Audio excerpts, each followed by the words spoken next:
Hey guys, tonight we're pushing open moss-choked monastery gates, the kind of place time forgot, but your spine remembers. Breathe that petrichoran bone dust, air Ireland's most charming haunted study hall. Let's be real, you wouldn't last 5 minutes here in the 6th century. So before you get comfortable, take a moment to like the video and subscribe. But only if you genuinely enjoy what I do here. Drop your nearest city and current clock time, Sydney Midnight Gang. I see you. Just don't blame me when apple blossoms start falling in your dreams. Now, dim the lights. Maybe turn on a fan for that soft background hum. And let's ease into tonight's journey together. Iron hinges moan, a scream stretched thin across centuries. You step over, not through the doorway. Stone sucks heat from your boots even before they touch dew-slick flagstones. 17 steps down the entrance corridor. Count them, each slab grooved by feet desperate for salvation or cider. Damp wool and cold wax, typical Irish monastery perfume. Walled gardens once fed entire communities here. Experts think monks imported Roman plums before Rome itself crumbled. Your sleeve snags on mortar rough as a scribe's unfinished parchment. Silence isn't silent here. Listen, lichen crackles like distant hearths. Spider silk drifts across your wrist, a ghostly rosary. Someone chiseled crosses into these walls using gooseberry thorns. True story finds an odd angle in County Kerry digs. Shadow pools thick where windows narrow, arrow slits for light, not defense. Brehon law declared these places safer than king's halls. Yet your shoulders tense, waiting for some tonsured librarian to shush you from beyond the grave. Above, vaulted slabs strain under their own weight. No mortar grips them. Just perfect balance like fear and faith holding hands. Historians still argue whether those grooves mark tool strokes or claw scars from things best left unnamed. Your palm brushes wall moss, velvet over granite tumors. Cold sweats through your jacket. This passage once echoed with chants, Greek psalms sung in Gaelic throats. Imagine peeling a 9th century orange here, imported luxury, rotting fast in peat smoke, left boot squeaks betraying modern rubber soles. Monks wore leather thin as communion wafers. Their toes froze, yours prickle with each step. Cloud shifts, sudden gold stripes paint the floor ahead. You freeze, less out of reverence than sheer spook. 2 grooves mark where a wooden door scraped stone for 80 winters. Hollowed where countless hands pushed through, novices, pilgrims, thieves. Wind whips through the gap, now, whistles a note between your teeth. Breath plumes, proof you're alive among bones. Graves lie 6 layers deep under these flags. 20th century radar found them, tiny skeletons curled like fiddleheads. Kids sent here to avoid Viking ransom. None lived past 12 springs. Pause where a torch bracket hangs, iron rusted into lace. Someone's initials hide beneath the grime. MC, or maybe WO, carved deep during some drowsy vigil. Your thumbnail fits the groove, generational boredom, unchanged by iPhones. Leek stains bloom overhead, green tea maps of forgotten continents. Drip, drip, hitting your collar. Monk urine once flavored this stone. They brewed ale stronger than modern vodka. Morning prayers required Olympic-level balance. Flagstone dips, a shallow bowl worn by kneecaps. Penitents crawled this hall during storms. Check those abrasion patterns, 3 inches lower than modern floors. Humans were shorter back then, or humility wore them down faster. Footfall echoes, not yours. Stop. Listen. Just rats rehearsing Ascension Day in the rafters. Or Brother Dare, local legend who haunts first years for misplaced quills. Jokes on him, you've got a phone flashlight. Your calf muscle twinges, slopes deceive in half-light. Gradients optimized for drainage, not human comfort. Rain cascaded through here like mini waterfalls. Imagine sweeping this corridor barefoot in February. Hell, with better acoustics. Breeze carries apple pollen from the orchard outside. Sweet grit settles on your tongue. Monks promoted fruit trees as heavenly ladders, roots in earth, boughs in paradise. Modern arborists say those gnarled giants are clones, all from 3 saplings smuggled from France. Stone glistens, water rising through capillaries. Walls weep year-round. Touch one tier frigid, despite summer heat baking the outer stones. This place inhales warmth and exhales dread. At the corridor's end, a scratched Madonna on limestone. Her face eroded by thumbs seeking blessings. Yours leaves a grease smudge, humanity's mark everywhere. Historians still argue whether this was veneration or medieval laterite stress balls. Turn right, air shifts. Colder, older, flagstones rougher here, quarried before the English learned Christianity wasn't a dinner spice. Place your heel where a million souls pressed, feel the scalloped hollow. Your thumb rubs the welded seam of your jeans pocket. No pockets in habits. Monks stored reed pens in their sleeves. Lost over 1,400 pens annually. Scribal notes complain about laundry day tragedies. Light blazes sudden from an unseen courtyard, blinding after corridor gloom. You shield your eyes, chicken skin rising on your arms. Shadows shrink, black clots under archways. One breath, 2 sun ducks behind clouds again. Silence folds back thicker now. Dandelion seeds drift through arrow slits, landing luminescent on your shoe. Pluck one, make a wish. Whatever crushed those 9th century kids spares you tonight. Blow, seeds vanish into gloom. 3 more steps. Your boothiel grinds, apple pips into stone. Someone snacked here 1,300 years ago, spat seeds mid-sermon prep. Carbon dated during renovations last May. The pious never advertise their rebellions. Stone grill overhead, rain collector, or star observatory. Scholars fight more viciously over this than reality TV divorces.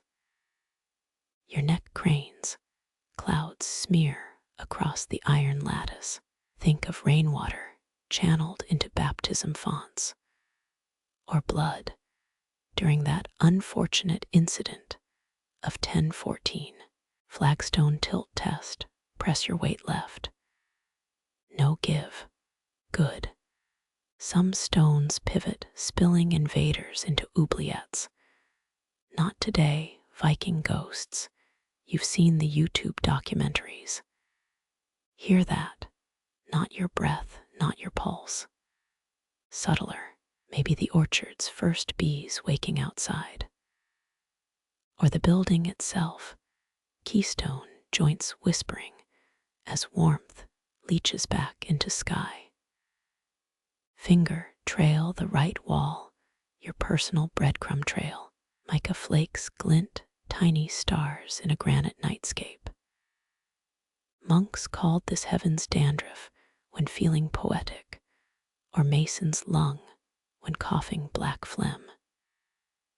Your shadow stretches, elongated scarecrow mocking your posture. Stand straighter, shoulders back. Like you belong here, some duke's seventh son, avoiding inheritance taxes by copying psalms. Jokes on dad, you'll die literate and arthritic at 32. Wind whooshes, doorway behind you slams. Didn't touch it, didn't need to. Drafts here mapped like subway lines. Turn, watch dust devils pirouette down the corridor, depositing oak pollen on your left eyebrow. Lean against a ribbed pillar, chill seeps through wool. This column once supported scriptorium floors. Incredible manuscripts, crushed beneath drunken scholars' stomps. Restorers found ink stains 8 layers down, eternal middle finger to gravity. Exhale long, watch your breath unravel through a crack in the wall. Stones breathe slower than lungs, each expansion spanning decades. Press your ear there. Granite's low drone, possibly chant residue or groundwater hallucinations. Now the final flagstone before orchard light.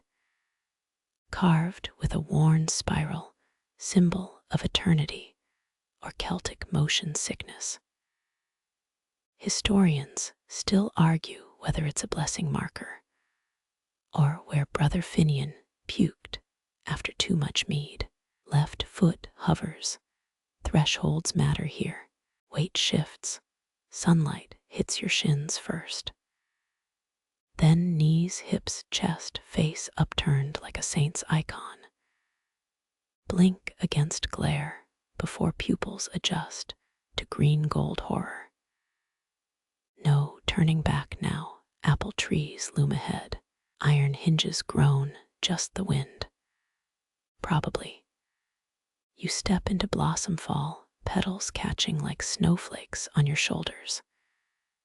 The air thickens, honeyed warmth wrapping your throat, as if breathing candied light. Bees bob between pink-white crowns, their buzzing carving paths through silence. Notice how wings glitter, amber shards slicing sunbeams. Though most experts think Irish monks preferred wild hives. A breeze rolls, your sleeve snags a low branch. 5 petals cascade, one lands on your tongue, dissolving into ghost sugar. Laugh, since 9th century brothers probably got floral mustaches too. Historians still argue whether they brewed apple blossom mead or just cursed sticky floors each spring. A queen bee cuts past your ear, fuzzy body heavy with pollen. You track her flight toward crooked hazel stakes. Monks lashed them centuries back, forming supports for branches now thick as ship ropes. Lean closer. A worker's legs dusted yellow like tiny salted pretzels. Shade shifts, your neck prickles under dappled gold. Lift your face, sunset already gilding the petal drift. That scent, rotting sweetness, Beneath the floral guides you toward fallen fruit. Ancient orchards deliberately let apples decay, returning nutrients to root systems. Kick one brown mush oozing, a fermented smile squelching under your boot. Wasps swarm the pulp, their paper nests hidden in ivy-dark hollows. Step wide, no need to test medieval sting remedies today. Only forgotten monks know if they used piss or peat poultices on swollen eyelids. A joke bubbles. Imagine Brother Fiacre trading curses with aerial assailants. Then stillness swallows it whole. Rotten planks mark an old apiary boundary, wood softened to gray lace. Press a palm, splinters flake off like communion wafers. 20 steps left, an abandoned skep weeps straw threads into nettles. Theorists claim some hives bore blessings carved in Ogham, though no proof survives, just bee gods and speculation. Your heel grinds a dead bloom into earth, releasing one last gasp of perfume. Here's the thing, even dying flowers pull you deeper. Shuffle forward, grass flattening, as the path curves past granite outcrops. Scratch a thumbnail over lichen green dust powdering your cuticle. Crush it, smell like sour rain and cellar stones. 3 bees orbit your wrist, drawn by salt or stupidity. Hold still, let them realize you're no flower. Their departure leaves faint wing tremors against skin. A pheasant shrieks beyond the wall, its cry fraying the calm. You grin, recognizing nature's middle finger to solemnity. Twilight bruises the blossoms, pale pink, deepening to wine-stained purple. Pluck one fingertip, dimpling the waxy sheath. Bring it to your nose, memory unlocking schoolroom potpourri sachets. Bury it in your pocket, a stolen relic for later. Wind rises, petals swirl into ankle-deep drifts. Kick through them, each step whispering promises of cider and decay. Your shadow stretches, knitting itself to trunk-mottled darkness as the moon licks the eastern wall. Silence gathers dense now, broken only by your sleeve brushing hip seam. Even the bees quiet, their day shift ending, as stars prick through indigo silk. 29 blossoms cling to your jacket, pale stars against wool. Brush one off, watch it spiral earthward, joining the orchard's slow return. Breath steams, catching midair as the cold finally finds you. Cross your arms, hugging ribs, and walk toward the scent of damp bark. Frogs croak near unseen water, their chorus swallowing the last light. You pause, letting petals frost your hair, while somewhere an owl shreds the dusk. Your stomach growls, loud as a felled tree, echoing off monastery walls. Imagine 6th century brothers snickering at human hunger's timeless wine. Smile, then freeze, as nightingale song stitches through the gathering blue. Moonlight bleeds silver across broken apple skins, turning rot to pewter. Crushed fruit glistens, now a mosaic for beetle feast. You kneel, avoiding juice puddles, and skim a hand over cold grass. Dew seeps through denim, sharpening your kneecaps ache, but the earth breathes warmth upward. Stand, shake stiffness from your thighs, and track a moth's drunken flutter. It bounces off your chest, wings powdered with stolen pollen. Forgive its blundering, you're both trespassers tasting borrowed sweetness. Another step, the gate creaks behind you, but you don't look back. Orchard air thickens, pressing apple scent against your teeth. A thorn snags your cuff, drawing one loose thread as darkness stitches the path closed. Dawn leaks through canopy cracks, your jacket damp from dew-heavy grass. Stretch, neck creaking, as first light inks the path ahead. Cobwebs glint between hazel wands, strung like forgotten harp strings. Morning sharpens leaf edges, each vein scribbled in liquid shadow. Walk, boot soles, crunching last night's fallen twigs. Sunlight fractures, where branches overlap, emerald shards, stippling your armsbeam's trickshot through a cathedral's stained glass. The path narrows, shoulders brushing ferns that droop with spider silk jewels. A birch leans, shedding silver bark, ribbons across your chest pull, one free. Crumble it, papery dust smelling of winter skin. 14 steps uphill, roots buckle flagstones into crooked stairs. Careful toe-catch territory for clumsy pilgrims.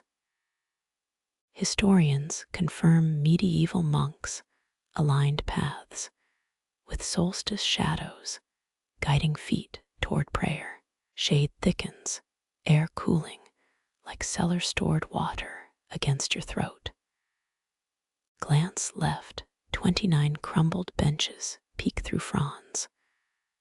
Or wait, recount, maybe 30. Blame uneven erosion, or a stonecutter's grumpy math, centuries back. Moss pads the seats, nature upholstering abandoned pews.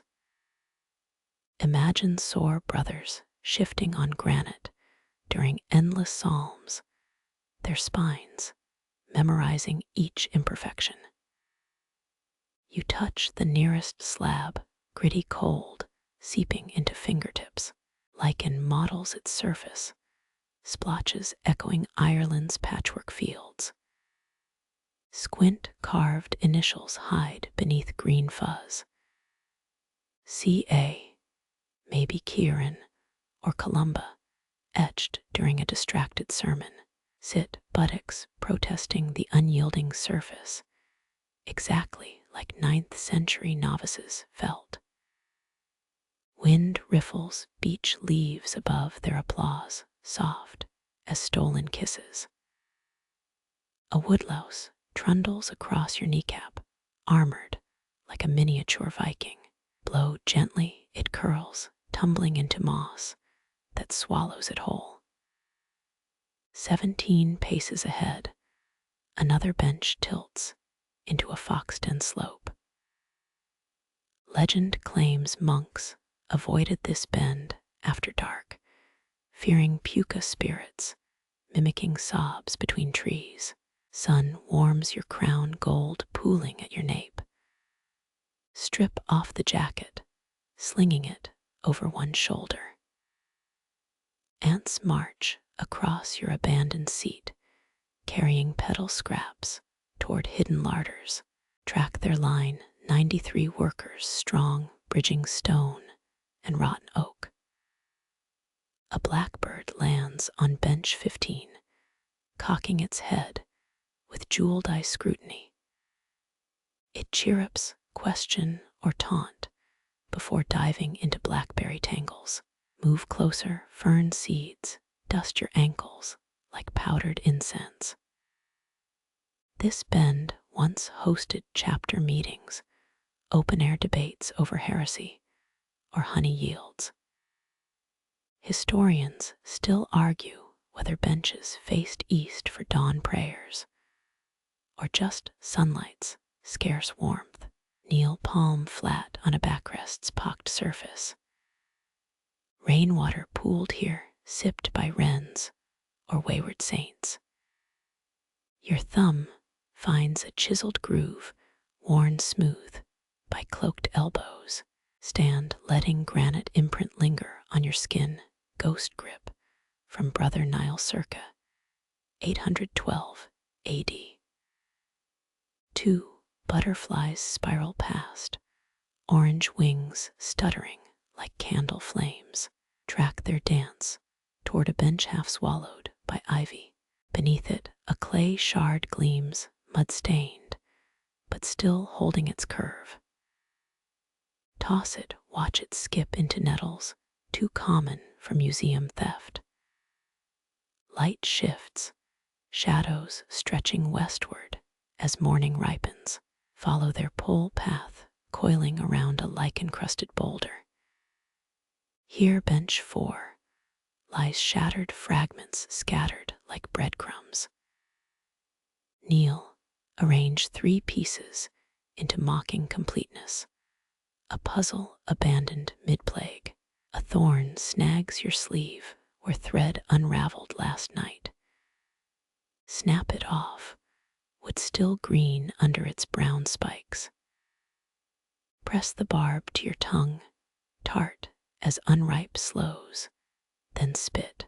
Salt sweat beads above your lip, wiping it streaks dirt across cheekbone.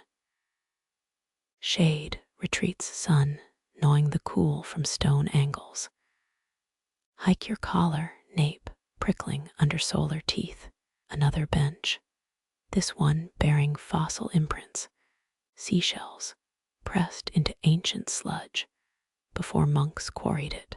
Trace spirals, limestone whorls, humming oceanic hymns, then peel away. The path dips ferns giving way to sphagnum's spongy mattress. Your boot sinks, squelch echoing as water bleeds around leather. Laughter bubbles, centuries of novices cursing this same boggy patch. Jump landing on a bench, slumped like a drunkard's throne.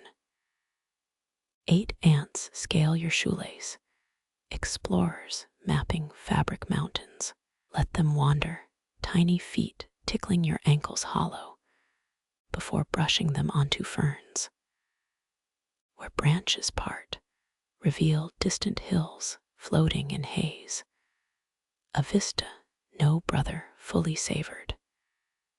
Your stomach rumbles, sun nearing its noon apex. Fish a withered apple from your pocket, breakfast courtesy of yesterday's windfalls.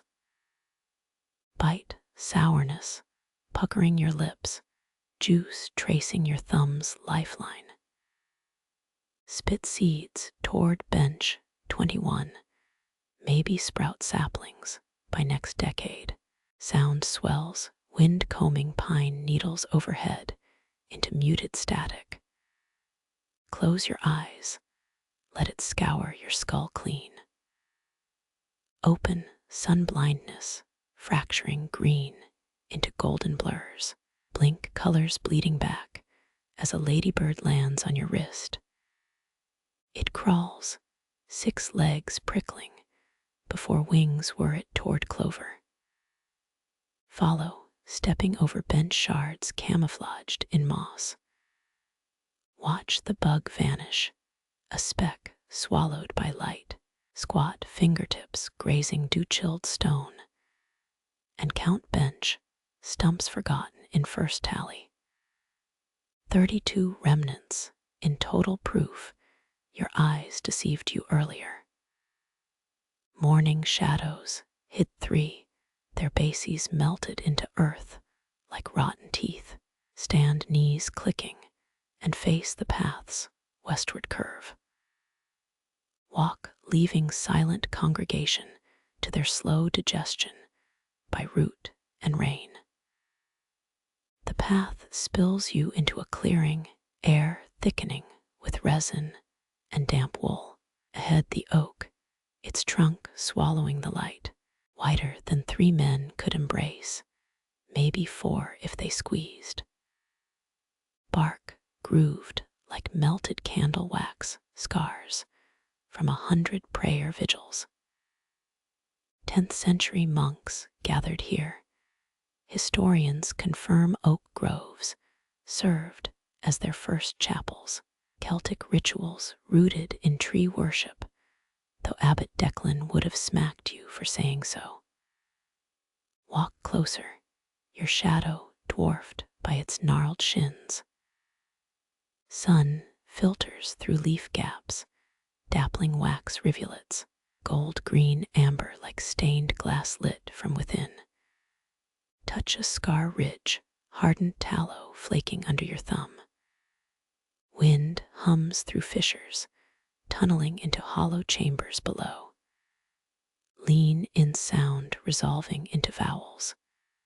Bry, tro, agus, ancient Gaelic for mercy land and you swear it, your ear pressing against a knothole. Historians still argue whether wind shaped these knots for music, or if faith stains the ear. DNA tests proved this tree sprouted before St. Patrick chased snakes. Its roots likely drank baptismal runoff, or so scholars squabble in journals. Step back, counting wax layers like tree rings, 14 distinct colors. Ochre drips from medieval beeswax candles, milky blobs from mutton fat tapers. One streak of violet, 19th century posh pilgrims showing off. A spider descends from Akron branch, dangling translucence over your nose. Blow, it pendulum swings, refusing surrender. Smirk, even 8-legged monks guard this cathedral. Your reflection stares back in a wax mirror, distorted nose stretching into a drunk potato. Kneel, peering into the lowest hollow. Darkness breathes out mildew and forgotten incense. Something glints, brass button, fish it out filthy, but carved with a harp. Pocketed penance for thievery comes later. Sun shifts, light catching etched graffiti. TOQS, 1916. Hurried knife scratches during the Easter rising. Did he survive? Lichen creeps over the T, nature's censoring hand. Wind surges, bark flutes, exhaling a scale. 3 notes up, 2 down, matching a hymn fragment in the Book of Kells. Perfect pitch. Blame coincidence or cunning carpentry. Raven squawks from above, feathered critic dropping a twig on your scalp. Step westward, roots buckle the earth like submarine cables. Trip, palm slapping bark, skin snagging on splinters. Suck your hand, iron tang mixing with caramelized sap. Rain's coming, smell it threading through leaf rot musk. The oak's south face wears different wounds, axe marks from Tudor soldiers. Henry VII's men tried burning pagan idols, yet this giant outlived their bonfires. Knots healed around charred patches, keloid scars tougher than doctrine. Circle the trunk, boots sinking in moss quilts. Find the oldest scar, a fist-sized depression polished smooth by thumbs. Generations pressed petitions here, bone cysts, barren wives, lost cows. Push your own thumb in its warmth, lingering after you pull away. Rain arrives, fat droplets drumming leaves into percussive hiss.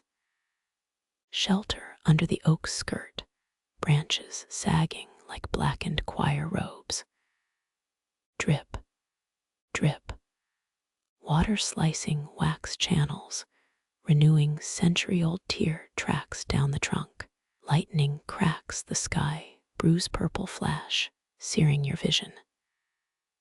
Count 3 heartbeats before thunder shudders the roots underfoot. Knew a guy who carved violins from lightning struck wood, said it trapped the sound. Wonder if God tunes this tree between storms. Rain ebbs, sun spearing through clouds like monstrance rays. Steam curls from wet bark, ghost sweat after celestial labor. A lone bee zigzags past, golden but load of oak pollen. Follow its path, it vanish into a knothole at 30 feet. Scrape wax with your nail, tasting bitterness and vanished prayers. Monks buried psalm pages under sacred oaks. Archaeologists still dig up vellum scraps. Was that a hum under your tongue? Placebo or leftover holiness? Squint upward branches, knitting a lattice roof. 4 crows roost there, feathers oily as printer's ink. You're being watched. Bow mockingly, they caw in unison, feathered lectors scolding your arrogance. North side, younger bark swirls around a rusted iron hook. Historians argue its purpose, syrup tap. Lantern hanger, your money's on ale keg holder monks needing liquid courage for midnight vigils. Bend, sniffing metal, still faintly sour with vinegar traces.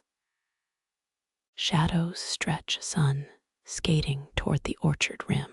Warmth bleeds from the trunk, its daytime heat sinking into damp soil. Your back finds a smooth patch, bark, contouring your spine, unexpected comfort. Eyes close, wind combing the oak's throat into vibrato. Wilhelm, your college roommate, claimed trees scream at frequencies we can't hear. Debunked pseudoscience. But listen to this wounded giant sing. Rain resumes, gentler now needling through the canopy. Stand aching muscles borrowed from older men. Press an ear to the trunk, timbre shifting as water slicks its grooves. This time a lullaby, or just wishful wiring in your temporal lobe. Your watch alarm vibrates, a discordant jolt under the hymns. Snooze it, 5 more minutes borrowed from pragmatic world. Trace roots snaking toward the monastery's crypt bone meal, feeding this living pipe organ. Mist rises, ground, exhaling the afternoon sweat. Fog threads between branches, blurring scars into a watercolor canvas.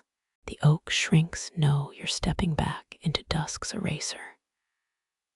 Wind snags your jacket, insistent tug toward the orchard. Last glance, lightning blasted limb, resembles an arthritic hand blessing your exit. Cross yourself, Catholic reflex from 12 years of school uniforms.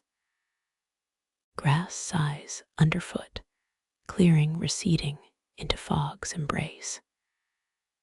You hum the oak's 3-note scale, grace notes mangled by off-key memory. Step back, letting the psalter play its circular hymn as shadows knit closed behind you. The trail curves toward a granite ring, lichen frosting its edges. Your boot scuffs a root, pebbles skittering into darkness far below. Centuries of hands wore smooth grooves, the well's lip glistening damp, even in summer. Copper glints under moss veils, dozens of coins pressed into crevices. Wishes fossilized by rain and time. Scholars confirm villagers tossed offerings, here begging saints for rain or healthy births. Kneel, your knee grinding a pebble to grit. Fog condenses down the stones, tracing paths like slow tears. Wind funnels into the shaft, a low moan surfacing after 30 feet. Lean over your shadow, leaning further, until it shatters on black water. 13 heartbeats before the ripples still. Reflection reforms your face smudged by silt and twilight. Count 10 coins with your eyes, 5 verdigris blobs, 3 still showing harp details. 1 nestled under spider silk, tail side up. Odd, every expert knows tails up pennies, invited curses. Did Mrs. Donovan, in 1908, want her neighbor's potatoes poisoned? Historians still question if curses required copper, or if lead tokens worked faster. Press a thumb against cold granite. Do the math. Generations kneeling where your knees ache now. 19th century sick kids, heartbroken farmers, soldiers praying before catching typhoid on ships. Their wishes seeped into stone, mushrooms sprouting where metal meets rot. Your pocket hums, that stolen harp buttons still digging into denim. Reach for a penny, then think better. Bad karma to steal wishes, even rusty ones. Touch a nickel instead, its raised edges trapping droplets of mist. Taste the air, peat, and oxidized metal. Norse traders likely dropped hacksilver here, chopped up bracelets traded for apples. Archaeologists unearthed a 10th century scale weight nearby, and rat bones, too close, tiny vermin stealing monk, grain under moonlight. Rainwater shivers below, kelp green strands swaying in invisible currents. Scoop some into your palm. It bleeds through fingers, staining your cuff iron brown. 3 sips, frigid, flinty, grit lingering under molars. Monks hauled 30 buckets daily for brew tanks, muscles screaming by vespers. Lightning flashes, stills the well's mouth into a photographic negative. You count 7 seconds, thunder rattling your fillings. Raindrops puncture the water's skin, each splash ringing the shaft like a struck bell. Cupped hands, your reflection distorts into a Picasso nightmare. Jaw sliding left, right eye ballooning, revenge for mocking, that crow's nest haircut. Blink features snapping back, nose still too big. Mom was right about selfie angles. A beetle paddles the well's edge, and Tenny tasting drowned pollen. Rescue it.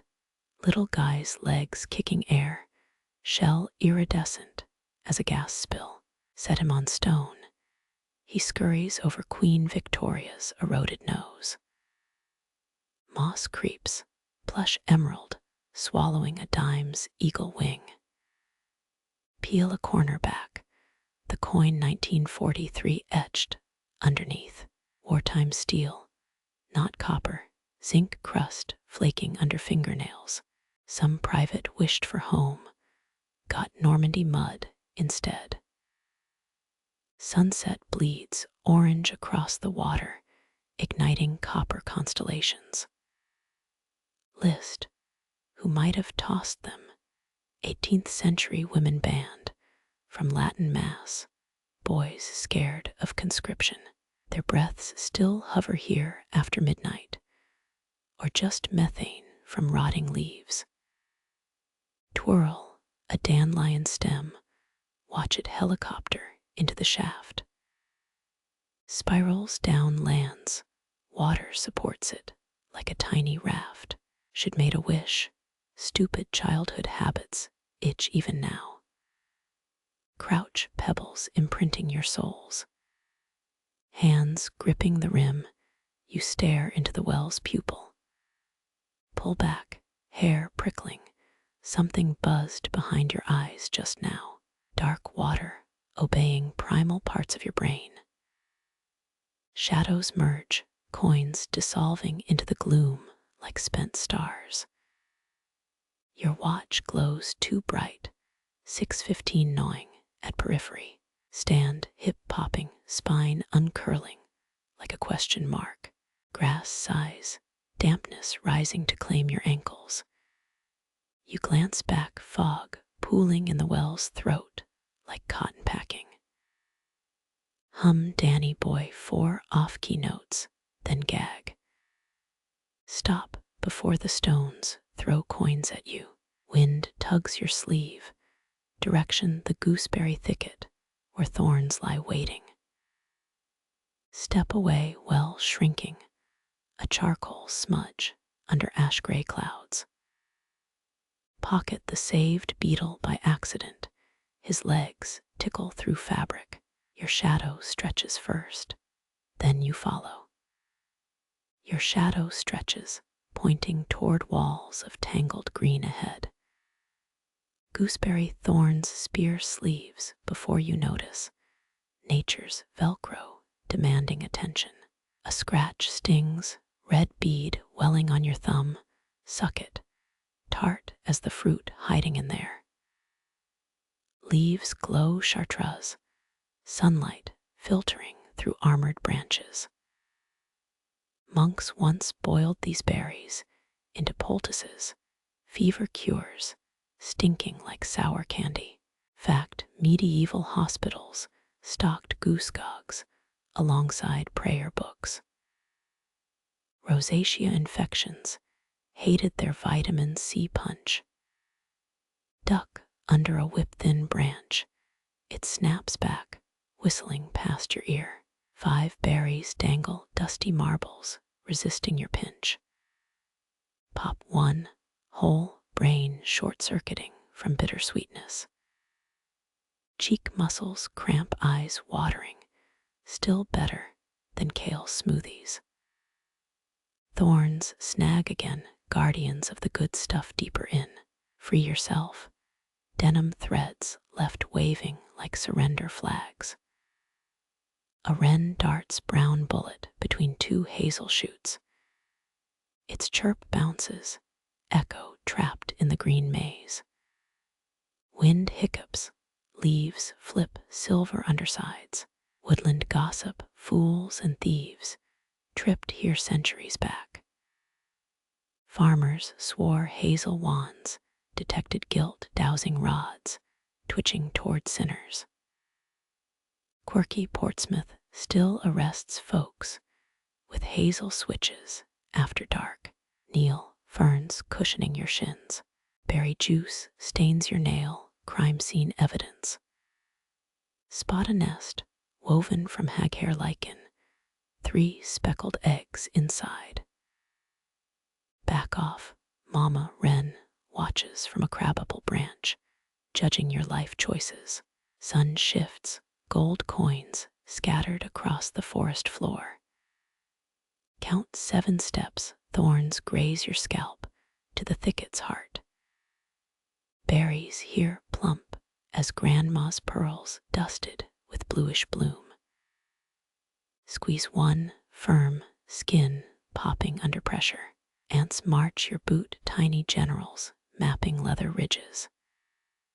Shake them off, 3 cling, stubborn hitchhickers. Historians still argue whether monks purposefully cultivated these or just robbed bird stashes. Evidence, 12th century ledger, lists gooseberry tithes. Could have meant preserves or gripes. Hum under your breath, bad Motown rhythm. Thorns mute the sound, absorbing vibrations. Lyrics warp into gibberish fruit, suffering. Berry almighty, sign to stop. Reach deeper, twist a berry cluster. Stems creak like old doors. 6 globes tumble into your palm war trophies. Flick 1, watch it vanish into shadow, some vole's lucky day. Breeze stirs pollen yellow powder, snowing onto your wrist. Sneeze echo, startling the wren into flight. Wings were 6 rapid beats gone between hazel forks. You inherited dad's allergies, thanks, genetics. Light slants lower, long shadows, knitting the thicket tighter. Gooseberries warm your pocket, bulges suspicious as smuggled golf balls. Move slow, avoiding thorns you now respect. 3 spider webs glisten, lace doilies defending empty corners. Tier 1 filaments cling, ghost fingers begging mercy. Dew rises, coolness kissing ankle skin, exposed by sagging socks. Moss drinks it first, plumping emerald cushions underfoot. Remember, St. Bridget's nuns dyed robes with gooseberry roots, muddy purple hues. Your stomach growls, betraying berry theft. Ignore it. Imagine Brother Sean's snacking here, 853 AD. Did he pocket fruit or get flagellated for gluttony? Monks debated butter density. Meals were bleak. Path widens, hazel wands thin, releasing you into softening light. Turn, the thicket bristles, secrets kept. Your shadow stretches first, leading toward sagging hemp ropes ahead. Ants crawl your cuff, still searching for lost berries. Brush them off, gentle tiny lives spared by whim. One last thorn snags, drawing blood, farewell kiss from the guardians. The wren sings, high trills like steel wires plucked. Your berry-sticky thumb throbs, proof of passage. Fabric rustles, 3 gooseberries roll downhill, sacrifice to whatever watches. Ferns part your knees damp from kneeling. Wood smoke scent threads the air, reminding you warmth exists somewhere. Right foot asleep, pins needles, revenge for thicket battles. Look back, gooseberries glow like witch lights in green gloom. Should have left a coin trade for stolen acid joy. Too late, your soul's already crunching rye grass, away from thorns. Somewhere the wren's nest, eggs warm, specks bright as constellations.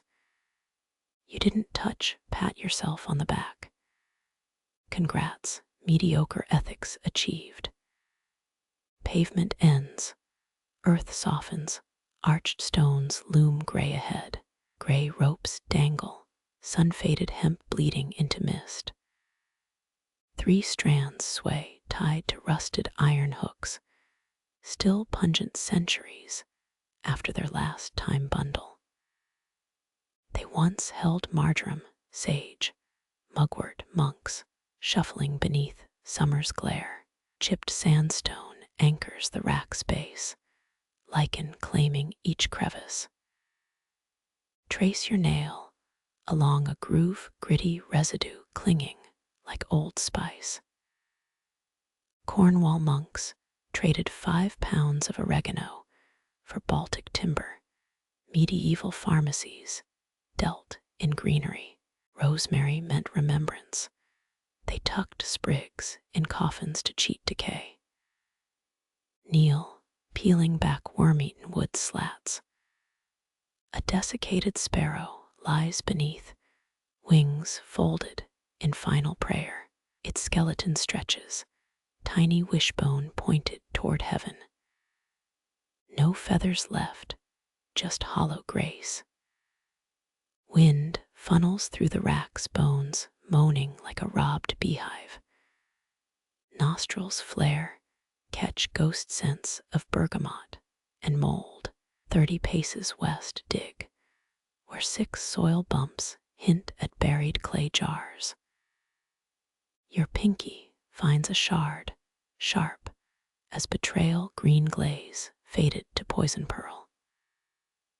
Monks debated sage's power, some claiming it summoned clarity, others whispered it soured confession tongues.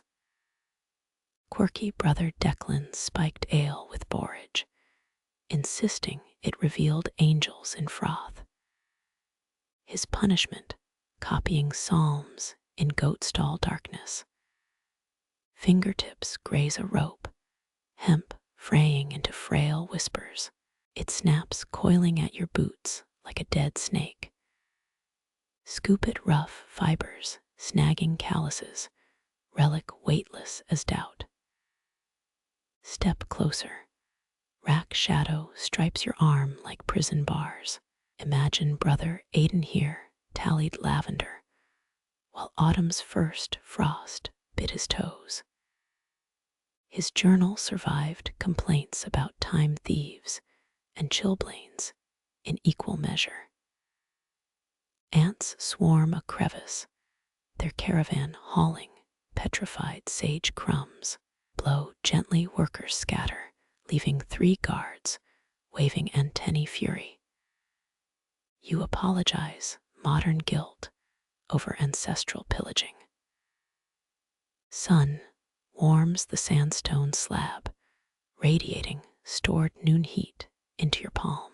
Sit bones sighing, rack posts framing your slumped shoulders. Historians still argue whether drying order followed saints' feast days, or just which herbs stank least when moldy. Evidence, ledger scraps, show time always got premium airflow. Your earlobe itches, phantom sensation of spider leg tickles. Swipe, nothing there, just breeze teasing fear reflexes. Monk jokes wrote themselves, endless gags about diladdled novices. Pluck a weed thriving between slabs, purple stems, oozing milky sap. Snap it, acrid scent, stinging sinuses, nature's warning label. Scholars think monks cultivated solnanthus, rare flower, believed to repel demons. Quirk its oil supposedly cured lumbago, or caused it, records unclear. Need your stiff neck, muscles knotting under yesterday's stress. This rack witnessed worse back when rheumatism was divine punishment. Brother Padraig's bones creaked louder than these ropes. Legend says he tied herbs one-handed after a wolf bite. Leaf skeletons skitter across stone brittle cursive. Only wind reads. Tilt your head. Rack lines converge. Wood knitting geometry monks learned from Euclid's ghost. Mist thickens, dampening rope fibers until they sag defeated. Touch one cold moisture seeping into fingerprints. Time dissolving boundaries between then and now. Dig a pebble from your boot tread. Toss it, watch it vanish into nettles, ripples, but no pond, just memory's hiccup. Monks skinned hairs here, flicked pebbles to shoo bold crows. Your stomach echoes, digestion narrating this tour better than any guidebook. Imagine brother Liam sneaking honey cakes behind the sage bundles, sticky fingers sealing his doom during vespers. 3 pigeons erupt from the rack's highest beam, wings clapping like war drums. Feathers drift, one settling on your knee, iridescence fake as costume jewelry. Stand knees popping like kindling, shad, now stretching toward creeksong murmurs. Ropes tremble, saying nothing, saying everything. You pocket the snapped hemp strand, spider silk relic, Sunset bruises the horizon, wine-stained clouds seeping across the orchard. Turn, racks shrink, gaunt crucifix shapes swallowed by twilight. Your nail still smells of bergamot and graves. Footprints linger in mud yours, overlapping countless sandal prints beneath. Grass springs back, erasing passage, protecting Padraig's time count secrets. Wind lifts your hair, carrying phantom laughter from the cider press ruins ahead. Breathe deep sheep dung and verbena, autumn's blunt preview. A ladybug lands on your sleeve, crimson dome, jeweled with 7 black spot sins. Blow, it takes flight toward drying racks, now humming vespers you'll never hear. The ladybug's wings vanish, replaced by creek song, weaving through apple trees. Your boots find damp earth, spongy, with centuries of rotted leaves, leading toward liquid glass up ahead. Water striders skate, their needle legs etching silver glyphs only sunlight deciphers. Kneel pebbles bite your knees as the creek's mirror offers your face back. Blurred, rippling, nose warped like a clay candle left in rain. Dip your fingertips, cold shock zipping up your wrist veins. Pull back, drops fall, each one shattering your reflection into 100 fleeing fish. Glimpse copper far below, an offering winking through silt clouds. Some monk's prayer, penny flung for St. Bridget's intercession. Or maybe laundry, day coin loss.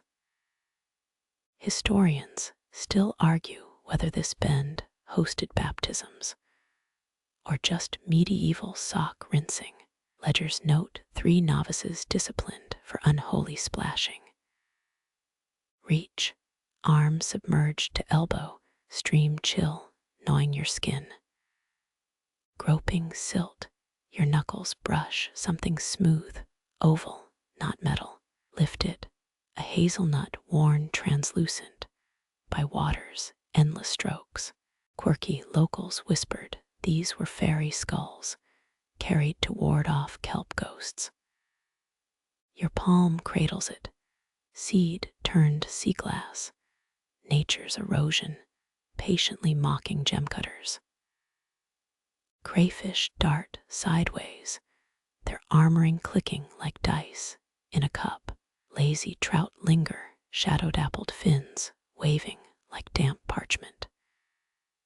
You count 12 no, 13 their movements slow as vespers chants. Monks netted them Fridays, river meat, saving their fast weary bellies. One fish drifts closer, eye unblinking its mouth, forming a silent, oh your sleeve drips, onto moss dark blossoms spreading on emerald velvet. Lean closer, breath fogging the water's skin until your nostrils flare. Creek scent iron and algae with undertones of sheep dung runoff. Irish streams once powered grain mills, gargantuan wheels creaking like ship timbers. This one merely hums, polishing stones into sleepwalkers' marbles, leaves helicopter down maple spinners, catching current like toy boats. Chase one index finger, nudging its stem toward a miniature whirlpool. Vortex sucks it undergone, spun into some unseen drain. Childhood urge flares, strip a willow whip, lash water to feel powerful. Don't, this creek survived Vikings, plagues. It won't flinch at your twig fury. Sunlight shifts, beams spotlighting a submerged bottleneck, glass green as envy. Hook it with a stick lift algae sloughing off like dead skin. 19th century ginger beer, embossed letters naming some cork brewer. Tusk littering, sanctified water, 5 Hail Marys minimum for that sinner. Your knees protest, pebbles engraving checkered patterns on pale skin. Stand drips from your sleeve plinking onto a fern's fiddlehead crown. Survey, creek snakes westward, its bends hiding otter slides and fox drinking holes. Behind apple trees retreat rows bowing toward the meadow where dusk gathers. Flick the hazelnut relic. It arcs, plunks, sinks into a silt cradle. Make a wish not for salvation, just dry socks and fewer midges tonight. Scoop water, splash your neck, chill shocking sweat salt sting. Monks did this, hunched here, scrubbing ink stains with coarse river sand. A strider glides near, tapping antennae against your floating pinky knuckle, gossamer jointed wider than your thumbnail. Imagine riding one steed skimming liquid highways, honoring some water strider god. Absurd, but no worse than believing turnips cured gout. Stretch spine cracking like kindling, shadows stretching toward the granite outcrop ahead. Cup your hands, drink, chill metallic swallow, cutting through orchard dust. Monks brewed this with heather, their beer sour, as confession regrets. Some swore it cured colic, others blamed it for visions of wolf-headed saints. Toes numb, submerged in liquid stillness, pebble jewels pressing arches. Pull them free, slap wet soles on bank grass, leaving ghost prints that fade instantly. 13 trout flee, streaking like arrows toward deeper sanctuary. Evening's first star glimmers, pinprick promise of impending dark.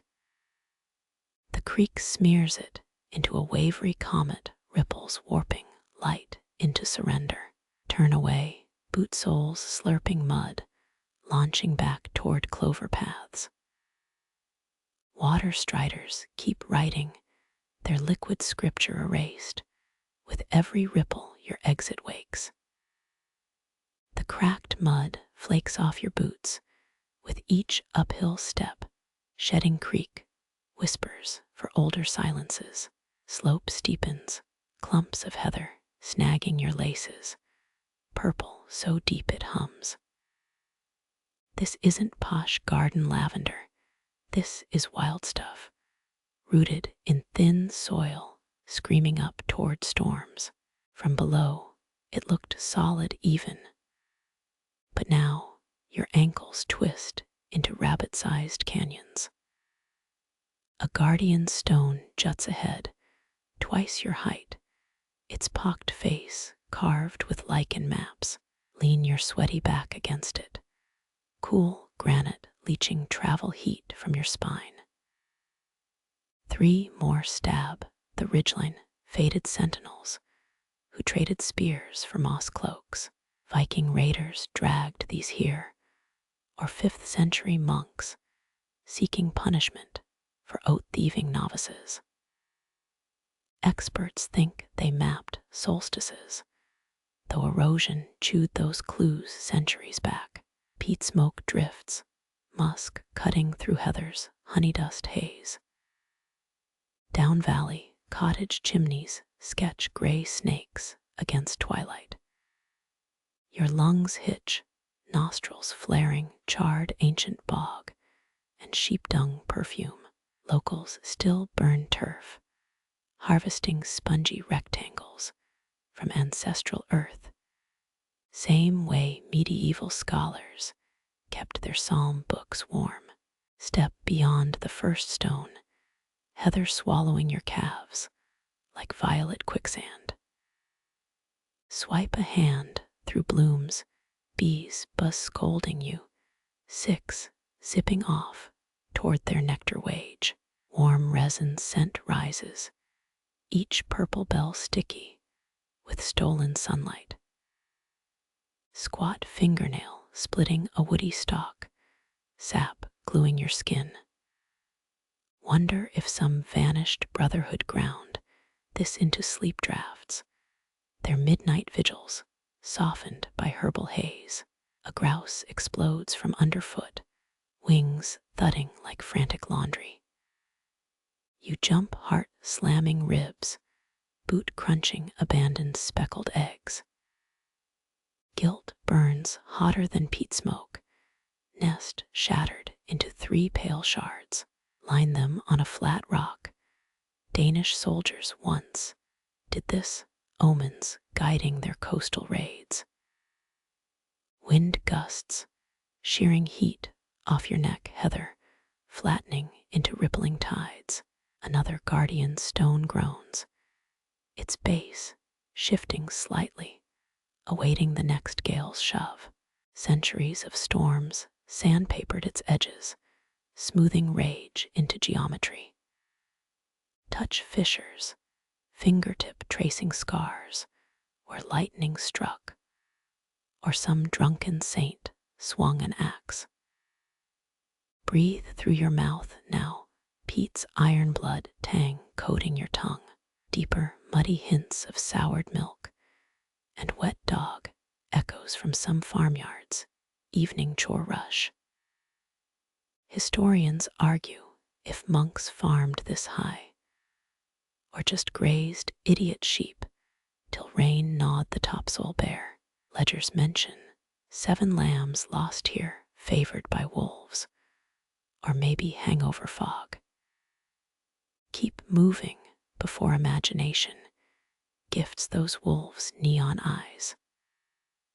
Sun bleeds westward, heather blooms glowing like stained glass lit from beneath. Pluck 1 fragile cup, dwarfed between calloused thumb and forefinger.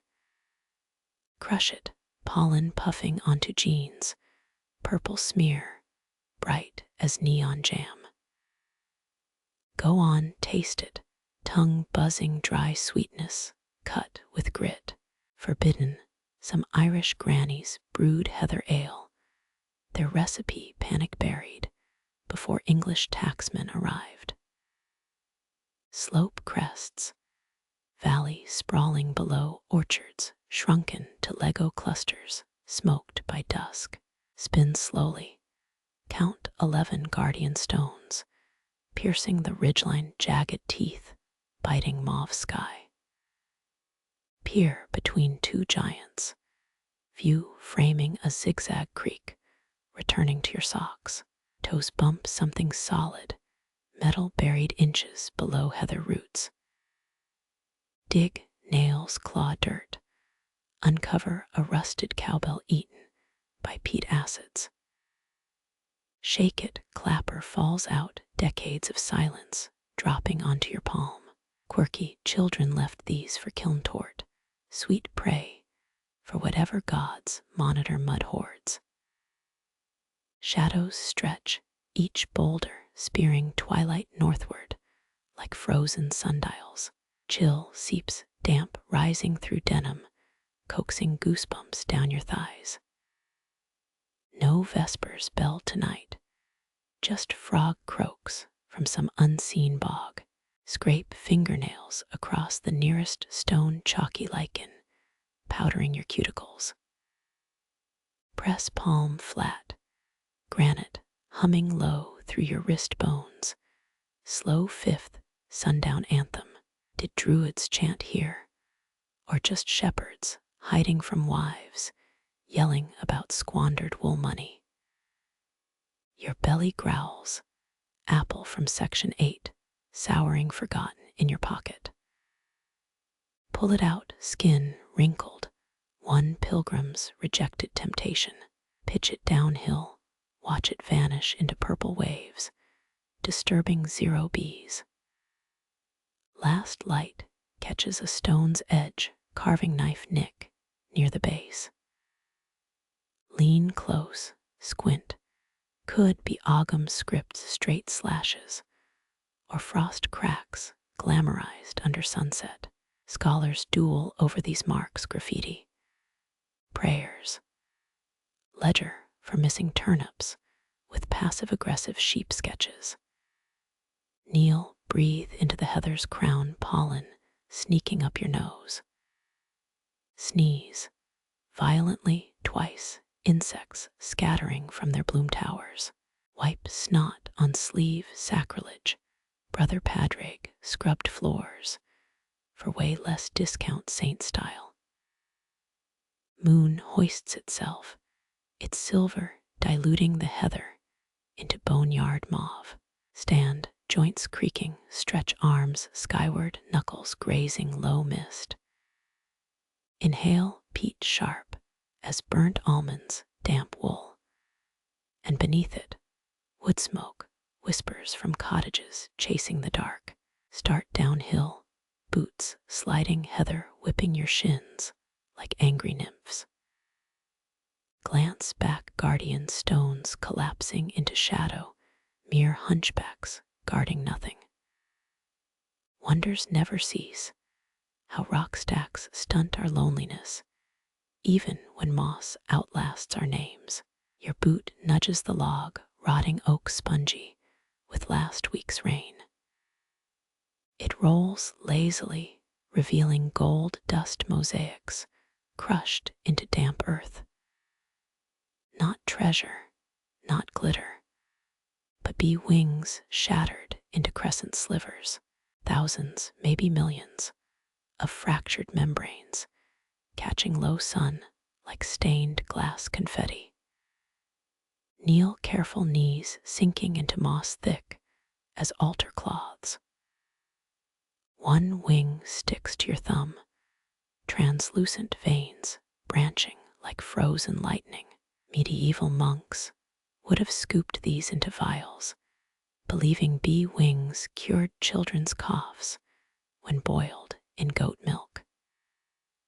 True fact, those old herbals swore by insect magic, though most kids just gagged it up.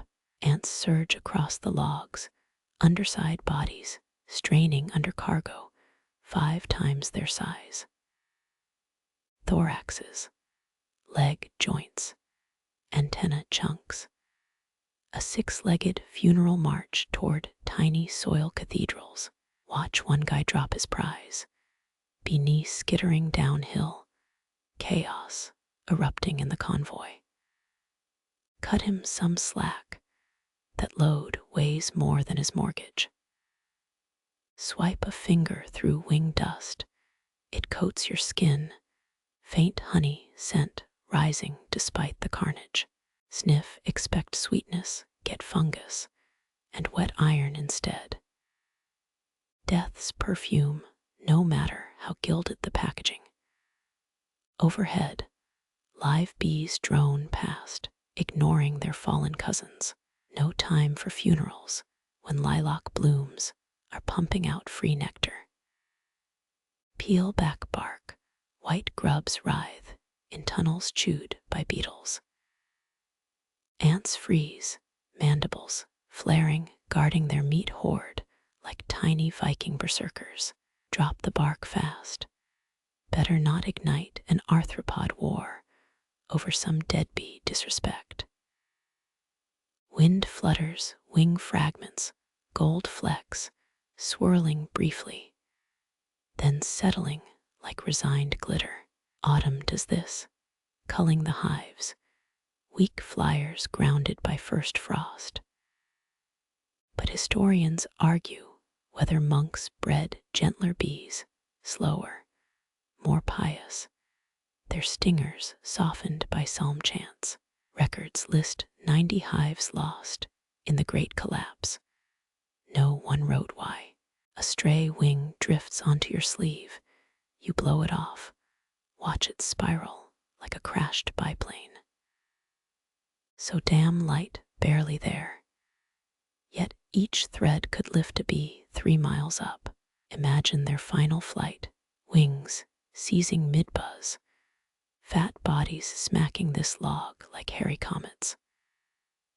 Glint in the moss, a rusted hive tool, half-eaten by rust. Wipe dirt off triangular blade for prying honey frames. Some novice dropped this. Brother Padraig would have made him lick thistles clean. No excuse for losing tools mid-harvest. Shadows stretch, ants switch shifts, smaller workers taking over corpse hall duty deep into twilight. Their tunnels spiral down. Some folks swear ants farm bees, stacking thoraxes like winter jerky. Fringe theory, but watch those meat vaults, makes you wonder. Stand vertebrae popping knees stiff from crouched voyeurism of an ant burial detail. This whole hillside thrums with death you never noticed. Wing confetti, chitin shrapnel forest nursing home for retired pollinators. Even beehives have their boneyards cleaner than ours. No coffins, no fake flowers, just efficient recycling. Breathe peat smoke, still clinging to your sweater from ridge. Funny how smell stitches memories into this morbid postcard. One last glance at the log, now a gold-dusted crypt. An ant waves an antenna, might be mocking you, who knows. Step toward camp, bee, dust still shimmering on your boots like fairy revenge. Each footprint smudges their graves, the insult unregistered, the cycle grinding on silent jaws. Your boot finds stone, crude steps hewn, when Viking raids still haunted these hills. The sundial waits, moss-chewing Roman numerals into green oblivion. Bronze gnomon tilts, its shadow knife-thin across terrazzo cobbles. Close your eyes. Noon's ghost presses against your eyelids, even as clouds bleed across the sun's face. Reach out, trace the numeral XII. Gritty patina rubs off, smearing verdigris like oxidized blood. Monks timed prayers by this blade, 7 daily offices sliced from dawn charcoal to vesper violet. True fact, by 1400, most abbeys used mechanical clocks. But this die-hard sundial outlived them all. Someone loved it enough to scrub lichen every spring until someone didn't. Wind gusts, clouds thicken, the dial's shadow dissolves like sugar in tea. Your watch claims 2 p.m., but here time softens, stretches, becomes dough under a lazy baker's hands. Historians still argue whether medieval time felt stickier. Hours, expanding in winter gloom, contracting during harvest moons. You get it now, breathing slower, as if lungs could sync with this mossy heartbeat. Kneel, peel back ivy choking the pedestal. Latin engraving hides beneath. HORASNON, Murmurations, SERNAS. I count only the sunny hours. Clever bastards, optimism etched in 6-ton granite. Tap the gnomon. It hums faintly bronze, singing secrets to your palm. Rain spits cold needle pricks on your neck. Shadowless, the dial becomes just a jagged metal stump. A compass rose without directions. Smirk, imagine Brother Padraig squinting up, cursing cloud cover tardy for Compline again. Did they dock his mead rations, or make him copy psalms in pidgin Latin? Sunbreak, sudden, violent. The gnomon's blade slashes across your boot, sharp edge declaring half past Judgment Day. Blink, dazzled, then notice the anomaly. 3 mossy lumps bulge near the VIII numeral, too symmetrical for nature. Dig fingernails into green fuzz, reveal stone-carved beehives. 93 tiny hexagons, abandoned midges, now homesteading the cavities. Who added this?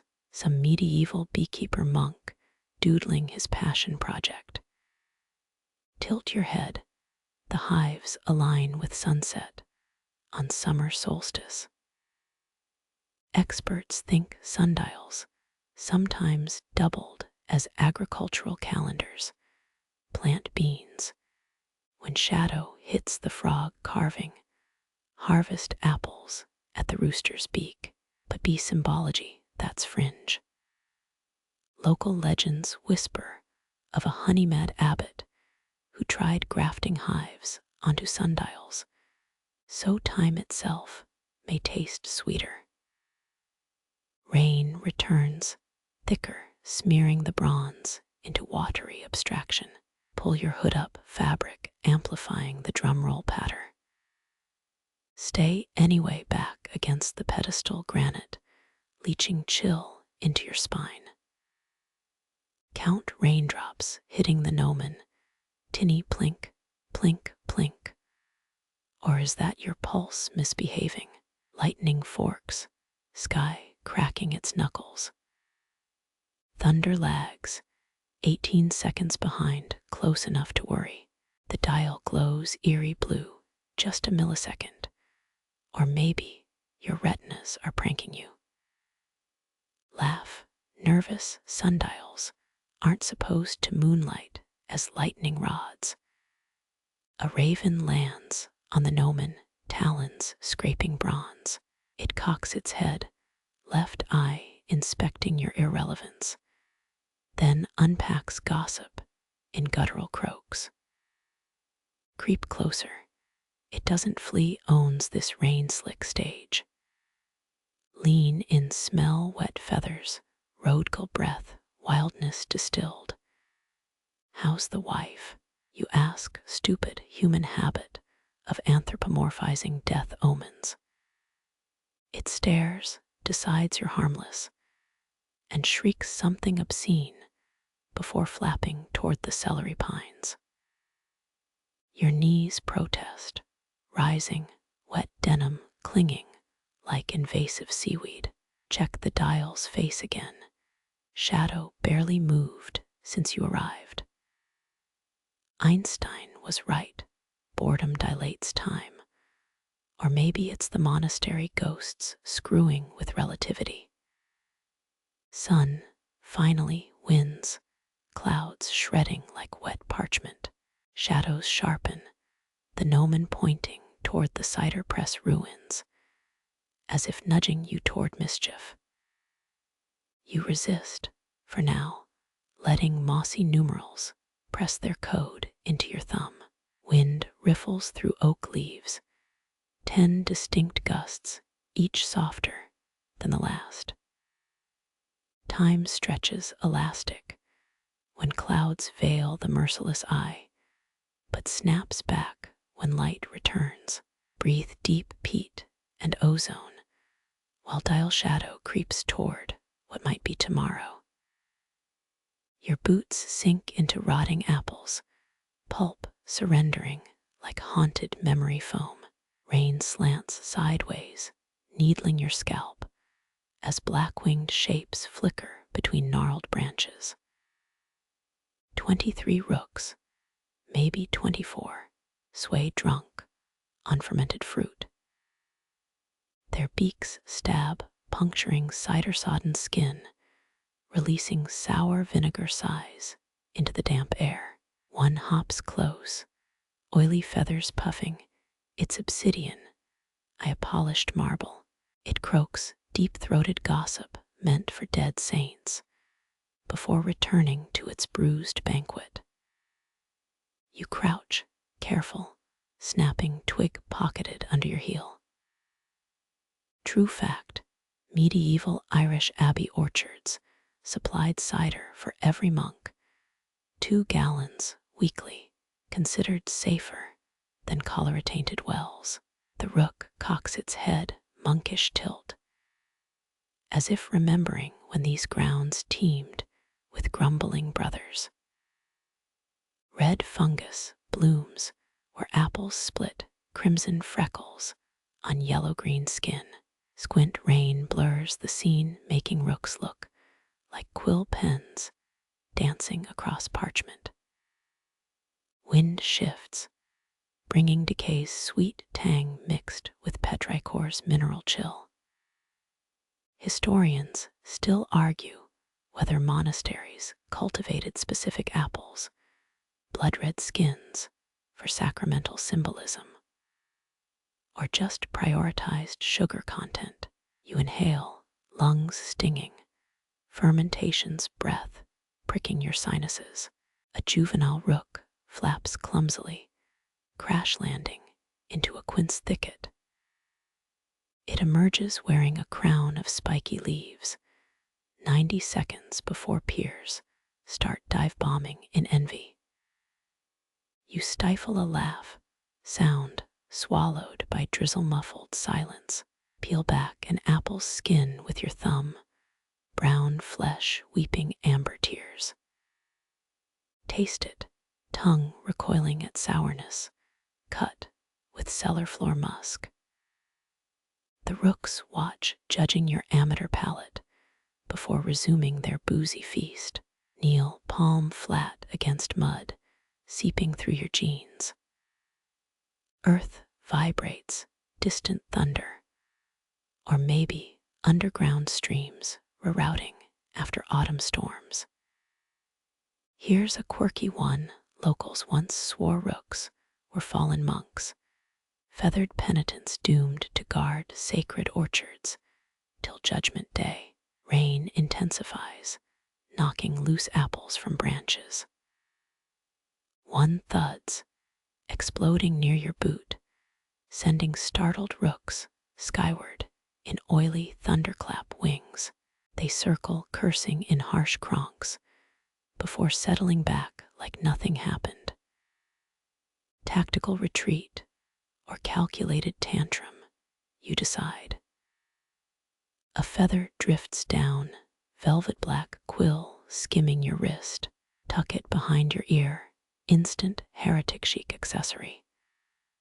The largest rook notices, hops closer, tilting its head with priestly scrutiny. Wind gusts, rustling leaves into static-laced whispers. The rook nearest you plucks a worm from damp soil, stretching it like licorice rope before gulping breakfast.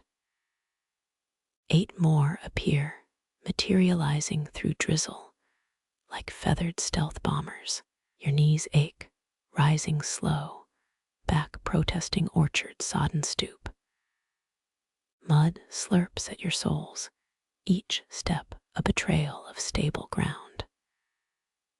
9 strides toward a less slumped apple tree, bark etched with centuries of initials, monastic graffiti. Spot a half-buried quernstone, moss smoothing its grinding groove. Rain pools there, liquid mirror showing sky's bruised underbelly.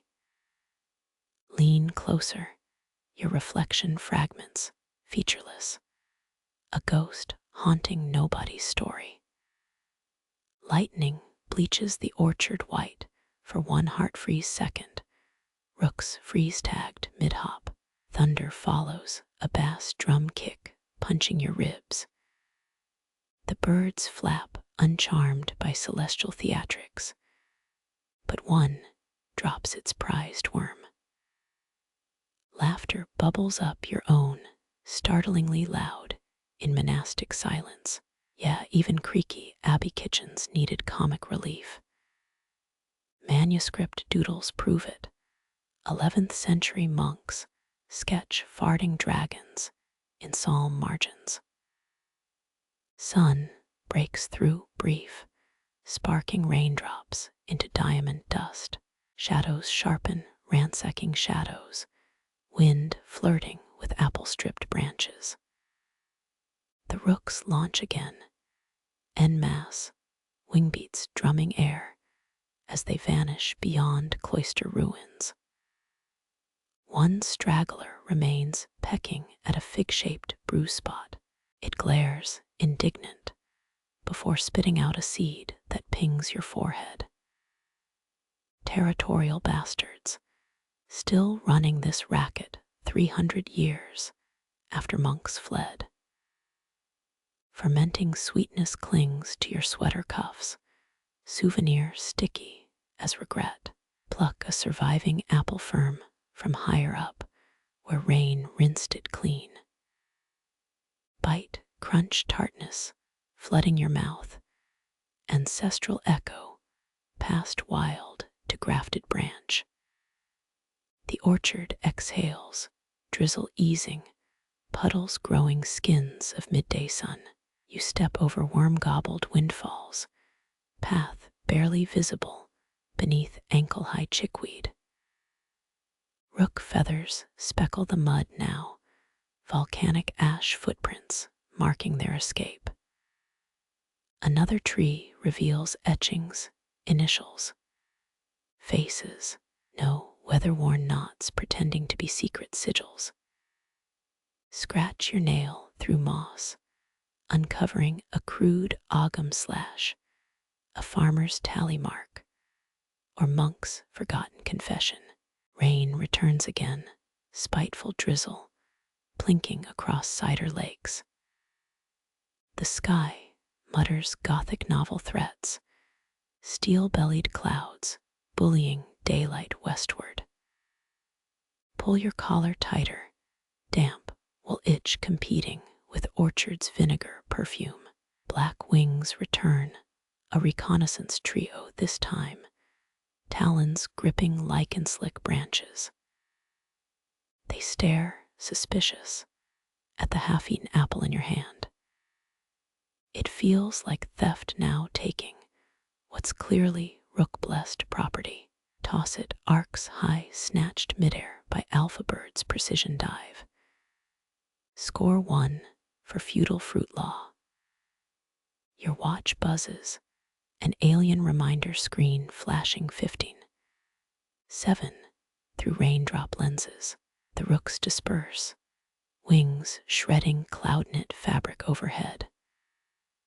Watch them fragment ribbon black against quicksilver sky, ink blots dissolving into Celtic knot horizons. Walk onward, silver chain, glinting in mud, a pendant pried loose by tumbling beaks. St. Bridget's cross, clasp unbroken, just needing spit polish to restore holiness. Pocket it, guilt, whispering, maybe it's safer with non-feathered hands. Sun squeezes through cloud cracks, spilling weak gold across abandoned orchard rows. Your shadow stretches, ribbon thin, further east than afternoon should allow. Could have sworn you arrived hours ago, but here, time's just fermented apples turning circles in the rain. Your shadow brushes against lichen-scabbed stones, the cloister wall rising like a tide of forgotten prayers. Plaster flakes cling to drizzle-damp stones, ochre sheep grazing across ruined frescoes, their fleece swirls, storm cloud wool unraveling at the edges, where St. Bridget's grin crumbles into dust motes. You lean closer, school project diorama vibes. If the Virgin Mary ran a sheep farm, touch a flaking curl of plaster, grit dissolving into chalky film on your thumb. 13 colors once lived here, crushed lappies, for sky madder root, for saintly cheeks, now reduced to dirt-streaked ghosts. True thing, medieval monks mixed lime with animal fat, slathering frescoes, like holy sunscreen against Atlantic squalls. This wall wore that armor once, centuries ago, before rain learned patience. A lamb's eye stares, paint flaked to reveal smug-looking limestone beneath, judging your life choices. Wind sneaks through arrow slits, whistling nursery rhymes off-key. The saint's remaining hand grips a crook, wood grain strokes fading into mortar lines. Someone scratched graffiti nearby, 18th century vandalism or pilgrim tribute. Hard to tell when the letters blur. I must see 1782, maybe lovesick, maybe bored. Bridget's smile shrinks, with each droplet hitting eroded plaster corners of her mouth, receding into rough wall tissue. Historians still argue whether female saints got grin upgrades, happier faces, to attract more donations from vineyard wives. Your nose wrinkles, plaster smells like wet dog. Or is that your sweater's cider stink? Step back, knees cracking like roasted chestnuts, to view the whole collapsing masterpiece. 3 sheep float mid-fleck legless, above what might be a snake or a squashed river. Local legend claims the artist hid his mistress's face in the saint's wimple, just squint after sundown. Something falls tiny from the fresco's upper edge. A beetle, plaster chip. You catch it, gritty speck, rolling it between thumb and forefinger. Pocket relic for the spiritually indecisive. A sheep's hindquarters peel away, revealing ancient chicken wire, rebar's Gothic ancestor, monastic MacGyvering, late period. Your fingertip brushes exposed metal, rust blessing your cuticles with orange halos. Bridget's crook tip wobbles teetering, then snaps free. It hits mud without ceremony, bone-colored sliver sinking fast. Quick, grab it before earth claims another holy tooth. The fragment warms in your palm, almost pulse-like, as rain scribbles apology notes across its surface. Pull out your St. Bridget's cross pendant, filched from rook territory. Its woven reeds mimic the fresco crook's curve, suggesting either divine craftsmanship or lazy plagiarists. Here's a weird one. Victorians swore this fresco bled real tears every February 1st, Bridget's feast day, staining handkerchiefs ruby. Science says iron oxide seepage. But try telling that to pilgrims with soggy lace. Light shifts, time-lapse, subtle gray afternoon sliding toward chamomile dusk. The saint's one remaining eye seems to track you, Byzantine side-eye, as you shift weight between soggy boots. A raindrop lands on her forehead, tracing Moses-parting Red Sea paths through grime. It pauses at her chin, hanging before plopping onto your shoe. Holy water or roof leakage? Take your pick. Faith's a buffet tonight. Slump against the cloister's sole dry spot, wall eating your shoulder blades, as distant rain plays timpani on broken slates. The fresco's sheep glow, now soft-edged, as if fog itself wove their fleece. You count 12 no, 13 wait. That's just moss stains with commitment issues. Drag a stick through mud, attempting to sketch the saint's missing grin. Looks more like a used teabag. Artistry escapes you tonight. Remember that rook-stolen apple. This sketch would offended it less. Wind riffles your featherier accessory, the rook's black quill tickling your earlobe. Brigid's wimple flaps in non-existent breeze, flaked paint miming motion through stubbornness. Step closer, shoe nudging plaster, crumbs, they skitter like shattered eggshells. That open debate about medieval woman artists. Maybe some underpaid nun painted this, signing her work with sheep dung pigments. You inhale deeply, wood smoke tang threading through damp air, someone's fireplace breaching time's rules. Your stolen Saint Crook shard vibrates, phone buzz. No, just a beetle trapped between skin and plaster relic. Flick it free, watch it leg scramble towards safer heresies. Brigid's remaining eyebrow arches, spider-legged brushstroke, asking why you're still here. Good question. Rain coats everything in liquid static. Even the fresco's decay slows, waterlogged and weary. Crouch again, splitting mud lines with your fingernail, digging a shallow trench for the crook fragment. Cover it mini burial, folding damp earth over sacred splinter. First, funerary rite, where the corpse measures half an inch. Stand spine imitating a question mark, as cloister shadows stretch across your feet. The fresco darkens, sheep merging into night's first draft. Brigid's eye still bright with borrowed moonlight. You whisper farewell, or maybe just shiver, leaving the wall to its crumbling meditations. One sheep's ochre flank winks, flecting gold, before dissolving into stone dreams.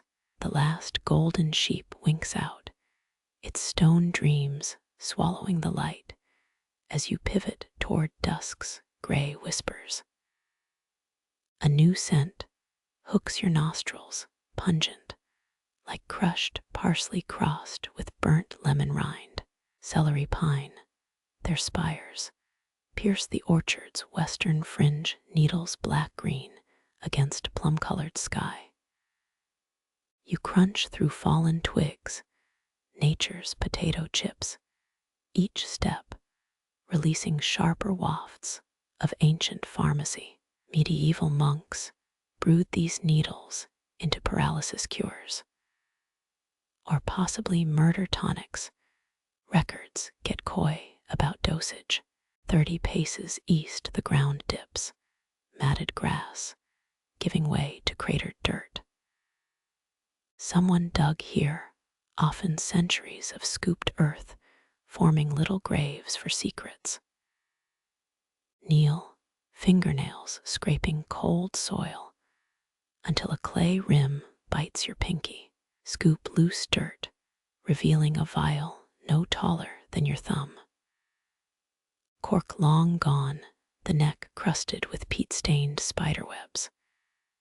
Tip it, nothing pours out, just decades of compacted dust sleeping inside. 5 more vials huddle nearby, miniature amphorae in an archaeological dollhouse. Blow across one's mouth, a hollow whistle sighs back D-flat despair. Historians still argue whether these held poisons or cures. The line gets blurry when examining 12th century colic remedies. One vial sports finger grooves, indentations from some hurried hand clutching it centuries ago. Press your own thumb against them. Mismatched time's arthritis has widened the grooves. Victorians believed celery pines sheltered spectral pharmacists, ghostly figures distilling moondew into these very vials. Cold rigor mortis sales pitch, but hey, belief needs fewer facts than Pinterest. Smash a needle between palms. Rub the paste onto your wrist. Burns like icy Vicks Vapo Rub, waking up skin cells you forgot existed. Monks allegedly wore this stink as perfume, celibacy's brutal aromatherapy. Your eyes water, nose rebels. Yet somehow the fog in your head clears. Science confirms pinene molecules reduce inflammation, which sounds fancier than tree drugs work. Dig deeper, 6 inches, where clay turns chalk white. A 7th vial, this one cobalt glazed, catches dying light like cathedral glass. Still sealed cork, fused to the neck by petrified tree sap. Shake it, something granular rattles within beetle eggs or bezoar powder. Pocket it, just in case you meet a basilisk later. Wind plucks at the pines, branches creaking like arthritic knees. Their sap weeps gold tears where bark splits, hardened droplets glinting like misplaced pirate treasure. Snap one off. It melts against your fingertips, stickier than a preschooler's handshake, scent blooming into library dust and antiseptic. 30 paces east only got you 7 vials. But math was never monasticism's strong suit. Maybe the 8th hides under that toadstool, red-capped little liar, looking straight out of a fairy tale felony. Kick it gently, spores puff, like criminal confetti, no vial beneath. Just centipedes fleeing your boot's shadow. A root twists from the soil, gnarled as a witch's pinky. Follow it toward the mother tree, trunk wider than a monk's dining table. Carvings scar its flesh, initials and dates. Nothing beats tourist graffiti with a quill knife. E.F. 1641, probably Edvard the Frowny, went viral before viruses were chic. Bark flakes under your touch, papery sheets drifting like unread rejection letters. Underneath, the wood pulses damp and alive, sap moving slower than Plotinus circulation. Press your ear there. Cold sap dribbles into your hair grows, but underneath, a sound like distant river rocks tumbling, tree heartbeat or groundwater. Both seem plausible after sniffing too much pinene. Twilight gnaws the horizon, indigo teeth shredding the last daylight. The vials glow faintly now, borrowed luminescence from the first fireflies. Back at the dig site, your knee prints fill with water, miniature holy fonts for disillusioned beetles. Crack open the sealed vial, cork squeaks, releasing vapor that stings your eyelashes. Inside, gray powder, too fine for salt, too coarse for ash. Dip a pinky tip, touch it to your tongue. Immediately regret everything, bitter as divorced kale, with afternotes of burnt hair. Spit your saliva turns electric blue for 2 horrifying seconds. Normal Irish soil stuff, probably.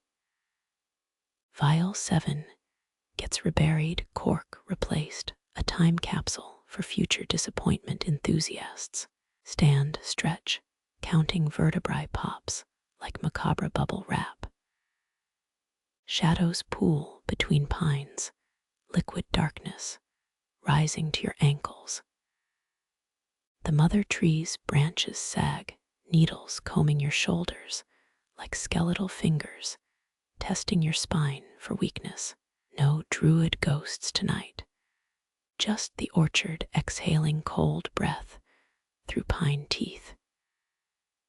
Your stolen vial warms in your pocket, slightly ominous, but reliable as a third cousin's empty promises. Turn east, boots sinking into loam, a rook's laughter rattling the treetops. One firefly blinks above the disturbed earth, a green semaphore, transmitting Morse curses about clumsy surface dwellers. You swipe at it, miss, as mud slurps your shoe with obscene delight. The celery pine spice still clings to your sleeve, a medicinal hitchhiker as dusk dissolves into star-pricked black. Somewhere past the pines, the creek's glassy bend winks, a liquid comma inviting the next sentence. The creek's murmur fades, replaced by thick mud sucking at your boots. Each step squelches, Ireland auditioning as a frosting commercial. Your flashlight catches spiral patterns, dozens of paw prints churning earth into clay croissants. They lead toward shadows, an oak's roots clawing around a burrow entrance. Earthy sweetness wafts out, leaf mold and warm fur, with undertones of stolen gooseberries. Kneel, peering into the den's throat, darkness, so complete it feels like staring into your student loan balance. Silence stretches then, a rustle, red fur flashes, a vixen's ear flicks, then vanishes. 3 kits tumble out, all oversized paws and caffeine toddler energy. They pounce on a dandelion head, seed parachutes, exploding like minuscule UFOs.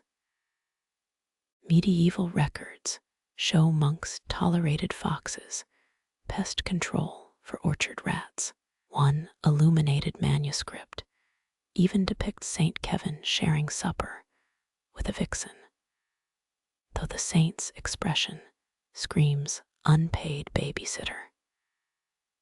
Historians still argue whether any abbeys truly domesticated foxes or just enjoyed free rodent extermination. A kit nabs your shoelace, tugging with improbable ferocity, growling like a lawnmower choking on acorns. You freeze, half expecting Mama Fox redux, but she just watches from blackberry brambles. Her eyes gleam money copper in the flashlight beam, calculating how many grams of regret you'll taste if you disrupt nap time. Legend claims some foxes buried sacred psalters during Viking raids. Dig 20 paces northeast at midnight, they say, and you'll find the gospel of mustard seed wrapped in moleskin. Sure, and squirrel hordes stockpile spare cell phone chargers. Still, your gaze drifts to that suspiciously lumpy moss patch. The boldest kit rolls onto its back belly, fur softer than moth wings, and just as flammable. Resist the urge, though monastic rules never covered fox tummy rubs. Behind the den, nettle screens tremble. The vixen circles her steps silent as a librarian's revenge, damp soil cushioning her patrol. One kit starts digging tiny claws, flinging dirt with ferret-grade enthusiasm. It unearths a chicken bone, Dunkin' Donuts circa last Tuesday trophy, gleaming with saliva. Celebratory nibbles commence, audible crunching that triggers your own snack reflex. Trade offers. Almonds for poultry debris. Diplomacy fails. The kit scampers off, prize clamped tight. Twilight deepens, bats stitching the sky above the orchard. Cold seeps through your jeans, reminding you humans lack built-in fur coats. The vixen retreats into her den kits, stumbling after a red blur swallowed by roots. A final squeak echoes, doubtless demanding bedtime stories about plump hens and unlocked coops. Your knees protest as you stand, muddy rectangles stamped onto denim. 3 fireflies hover where the kids played, living fairy lights, honoring the spectacle. Walk softly, stepping over earthworms fleeing your shadow, their bodies shining like dropped guitar strings. The fox scent lingers on your hands, wild and sweet, a perfume no department store would dare bottle. You pocket a stray tuft of fur, orange as betrayal, proof today existed outside spreadsheets. Backing away, pebbles scatter like nervous choir boys, until nettles swallow the den's entrance hole. Sound fades, just wind combing through oak leaves, whispering gossip your ears can't translate. Mud squelches under your retreating steps, fox den shrinking into the orchard's shadow-swallowed corners. Ahead, a sagging timber roof pierces the brambles, its ribs bowed like an old mare's spine. Closer now, iron bands glow orange with rust, crying metal tears onto warped oak staves. The cider press hunches, a fossilized beast, its wooden screws petrified mid-twist. You duck under a cobwebbed beam, the air suddenly sweet-sour, fermented apples clinging to rotten wood grain. Press your palm to the central screw, splinters snagging your skin, waiting for the ghost ache of labor. 13 generations pressed fruit here, monks chanting Latin timekeeping songs to synchronize their heaving. Benedictine rules demanded cider over polluted water, safer hydration for prayer-parched throats. A joke dies in your mouth, too easy, something about pressing grapes for wine God clearly preferred. Instead, run fingers over iron hoops, their corrosion staining your thumb red. Historians still argue whether this very press squeezed St. Bridget's attributed holy hangover, steeped in honey and pine sap. Legend claims workers snuck crab apples into the batch punishment, turning mouths inside out for a week. Your boot toe dislodges a half-buried grinding stone, its grooves smeared with iridescent slugs. Tree roots snake through the press base, thick as monk rope belts, slowly digesting history. Touch the feeder trough, where horses once powered the grind, wormholes mapping constellations in the wood. This timber remembers whinnies, the slap of harness leather, flies sipping sweat from trembling flanks, squat peering into the juice collection trough, now a moss-lined cradle for rainwater and beetle drownings. Galileo's telescope was just 50 years old when beetles began their occupation here. Times anvils smash plans. Did orchard master brother Declan ever imagine future travelers sifting through his life's moldered tools? Rot sweetens the air more complex than cathedral incense, decay performing miracles underground. Tap the press lever, once dragged down by 10 men, now creaking like arthritic knuckles. 64 tons of pressure per square inch, if folklore numbers hold enough to fracture pomegranate jewels into blood. Light slants through collapsed roofing, highlighting dust, motes in a drunkard's waltz. Your shadow crosses a carved bench, its surface scarred by forgotten blades. Test the edge finger slipping into a chip, 1908 stamped there, a repair, as old as Ford's Model T behind the press. Wild grapes strangle an elderberry bush, fruits shrunken into bitter raisins. Monks banned grapes after 13 bad harvests, or so claims the annals of sour mash. One quirky record insists they tried fermenting thistles, yielding liquid that dissolved a novice's sandal soles. Reasonable doubt creeps in. Scribes weren't immune to mead-fueled creative licensing.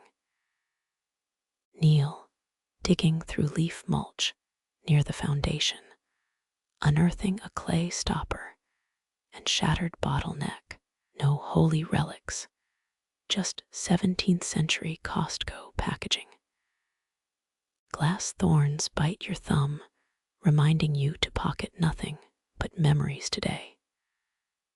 A spider claims the press mechanism, web threads trembling as you exhale. Her silk bridges screw threads like suspension cables, architecture more precise than the abbey's crumbling arches. Count egg sacs, 5, translucent marbles of next summer's pest control. Wood grain ripples under your touch, growth rings, recounting droughts and Viking smoke columns. This oak was 200 when felled, older than the Magna Carta, a elder murdered for utility. How many harvest hymns soaked into its fibers?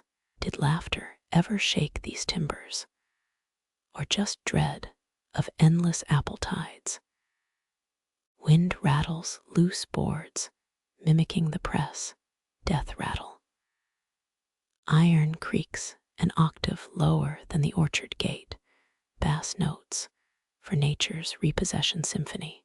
Frost heaves shattered the foundation last winter, earth reclaiming her stolen cellulose.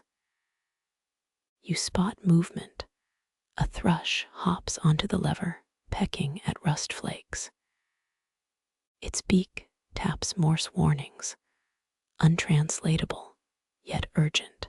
The bird stares, jet bead eyes accusing, then vanishes into hawthorn. Clouds bruise the sky, wind sharpening its butcher knife edge against your neck. Press wood groans, expanding jokes about your mortgage's inexorable crush. 2 easy monks would have groaned louder, their punchlines lost to dysentery and Latin declensions. Raindrops pock the collection trough, each ripple erasing another season's labor. Turn away, mud sucking your heels like monastery glue, as thunder declaims unscheduled vespers. The press watches your retreat, screw threads gripping dusklight like bottled sunset. 3 crows land on its skeleton judges, presiding over decay's triumph. Their caws sync with your footsteps, crunching last year's rotted windfalls, sour mush underfoot. Cider press, scent clings, vinegar, and stubborn hope. As you enter the grapevine gauntlet, choking the path east, bog mud sucks at your boots. A loud kiss where grapevines thin into wetlands.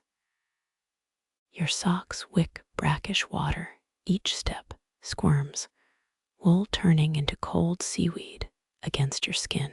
Ahead, a bullfrog's croak rolls, throat sac ballooning like a failing lamp.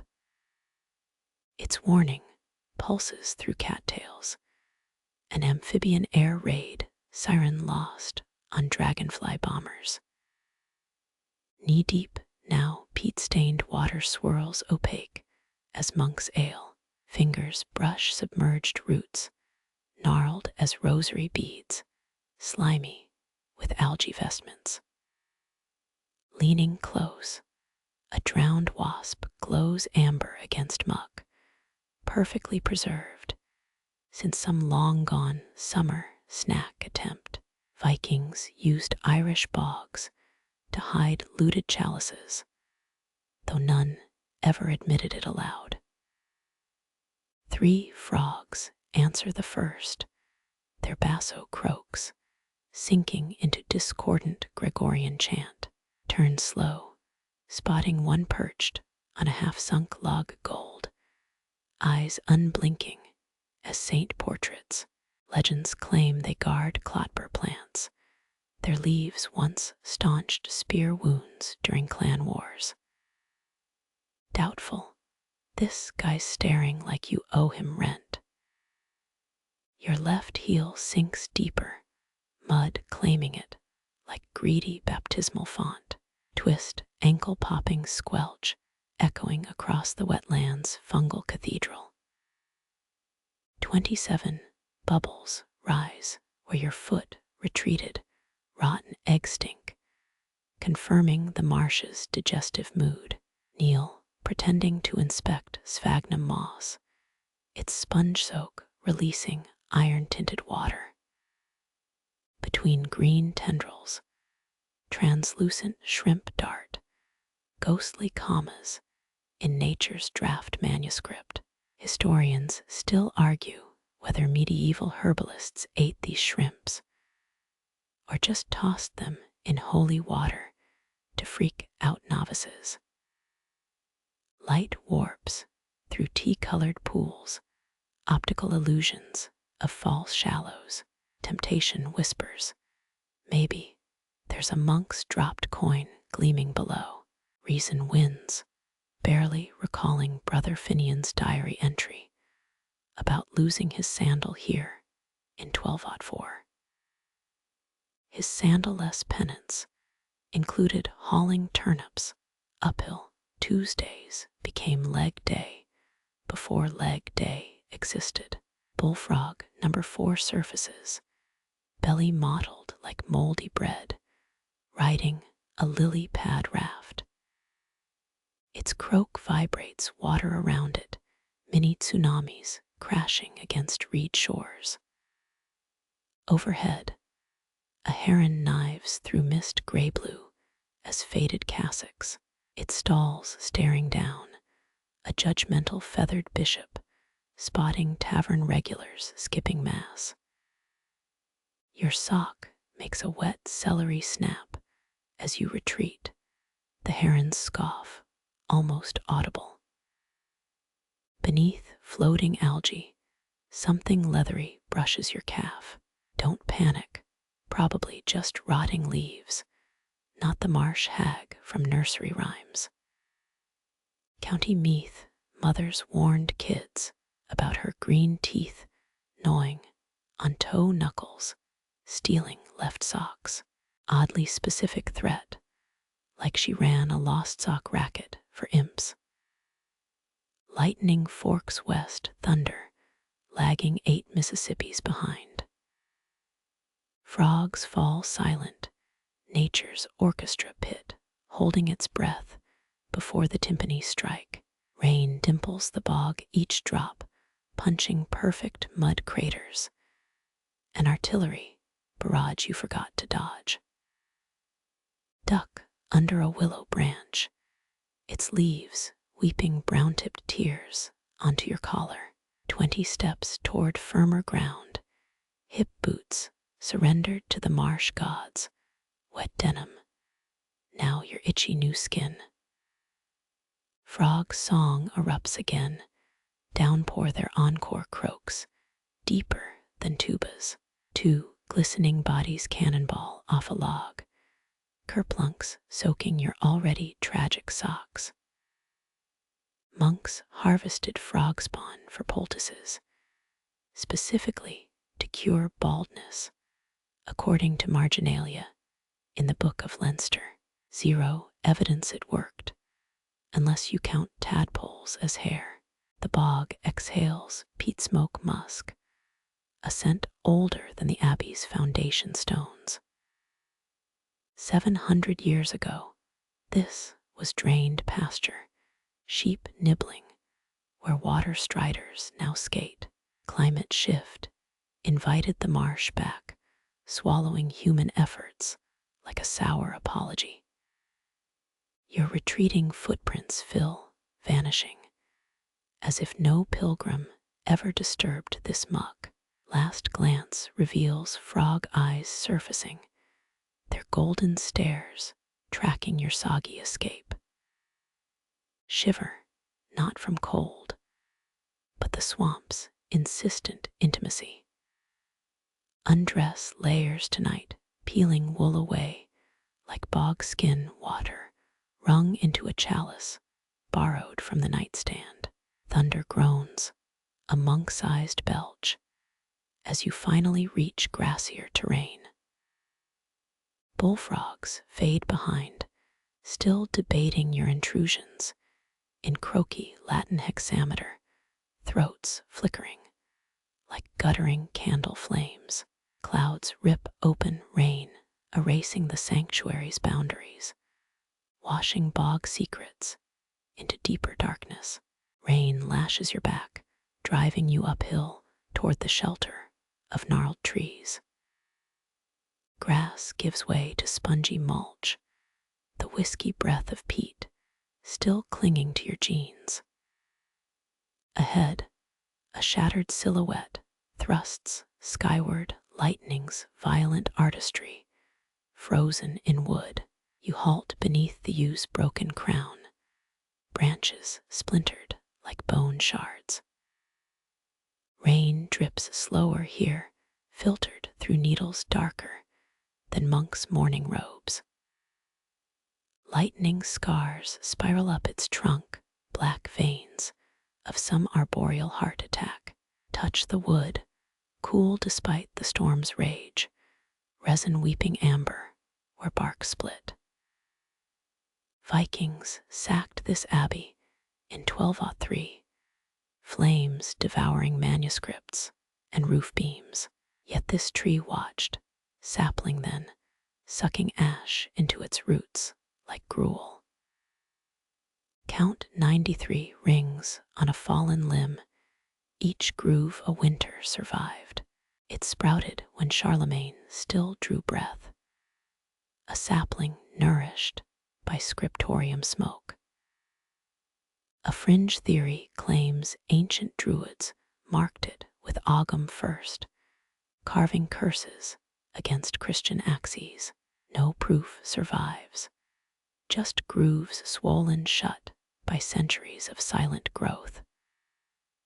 Wind yanks at the branches, green-black needles hissing like sensors swung too fast. Lean closer, smell not pine sweetness, but toxicity, iron dirt venom beneath the rain. Every part of this tree murders, leaves paralyzing sheep seeds, stopping hearts. Warriors once steeped arrows in its juice, Calinish tribes turning ewe blood into silent slaughter. Today the trunk hides a squirrel's stash, acorns wedged into bark folds like stolen relics. Historians still argue whether monks planted this yew or spared it while clearing oaks. Its placement aligns with no garden plan, an asymmetrical guard at the orchard's edge. Monk diaries mention it just once. Brother Cillian, complaining its shadow, killed his cabbages. Kneel, boots sinking into mulch fingers, brushing a crack in the trunk. Press your ear to damp wood. Something thrums inside, slow as hibernation, not sap rising, but low hum granite deep, as if the roots sip from bedrock. 8th century, law fined anyone who felled a churchyard yew, price set at 30 milk cows. Today, someone's stuffed candy wrappers into its wounds, plastic glinting like blasphemous mosaic tiles. Peel one out. The tree's ooze sticks to your thumb, smelling of church wine, left to sour. A sunbeam punches through storm clouds, molten gold tracing the lightning scars. For 3 breaths, the trunk glows, electric braille recounting every strike since 906. Then shadows reclaim it, angry clouds snuffing celestial spotlights. Rain pools in the broken hollow, reflecting gray sky like a polished lead mirror. Skip a pebble across it. Watch ripples distort the clouds. St. Columba's frown, becoming a frog's grin. Scrape moss from the northwest side, dating trick taught by that guide last autumn. Thicker growth, here directions scrambled, proving the tree twisted as it aged. Imagine its agony, centuries of winds wrenching it counterclockwise, wood groaning like ship timbers. Folk tales claim cursed souls fuel such warping. Brunhilde, the unshriven, supposedly writhes inside this trunk. But your fingers find only termite dust, sifted through cracks like sinful confessions.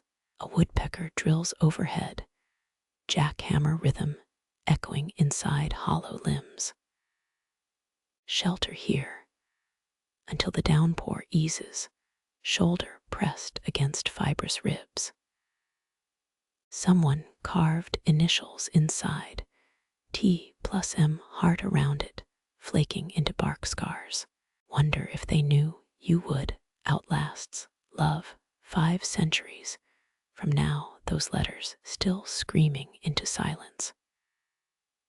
Rain slackens, sunlight dripping through branches, onto your neck, false promises of warmth. Your shadow stretches frail along the grass, growing sharper as clouds retreat. The U hums louder, vibrations climbing your spine, an old chant in a language trees invented before Latin. Walk backwards, viewing its crown from 30 paces. Lightning's wounds form a spiral like Jacob's ladder, twisted by wrath. 3 crows roost in dead branches, their caws rasping psalms into the rinsed air. Count 42 yew berries scattered below, ruby red and fat with poison.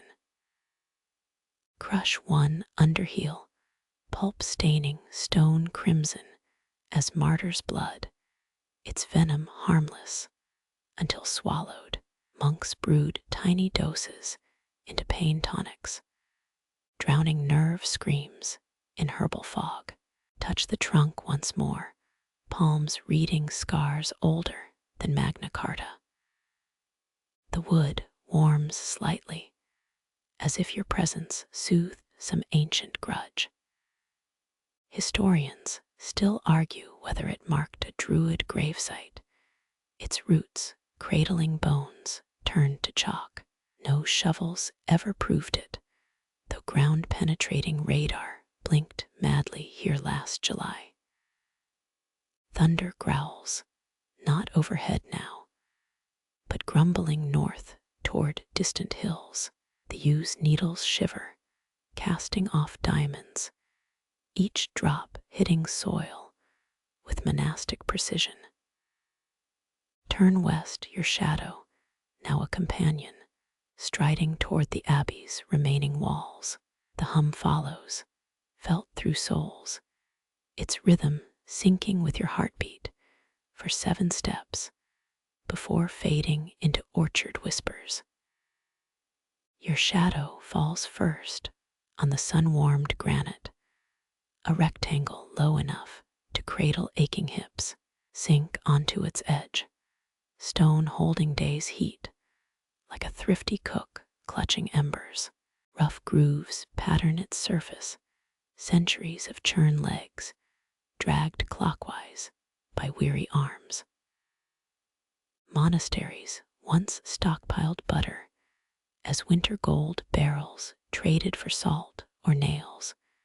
When silver ran scarce, run fingers down a particularly deep scar, where Sister Maeve's churn scraped daily until her knuckles swelled.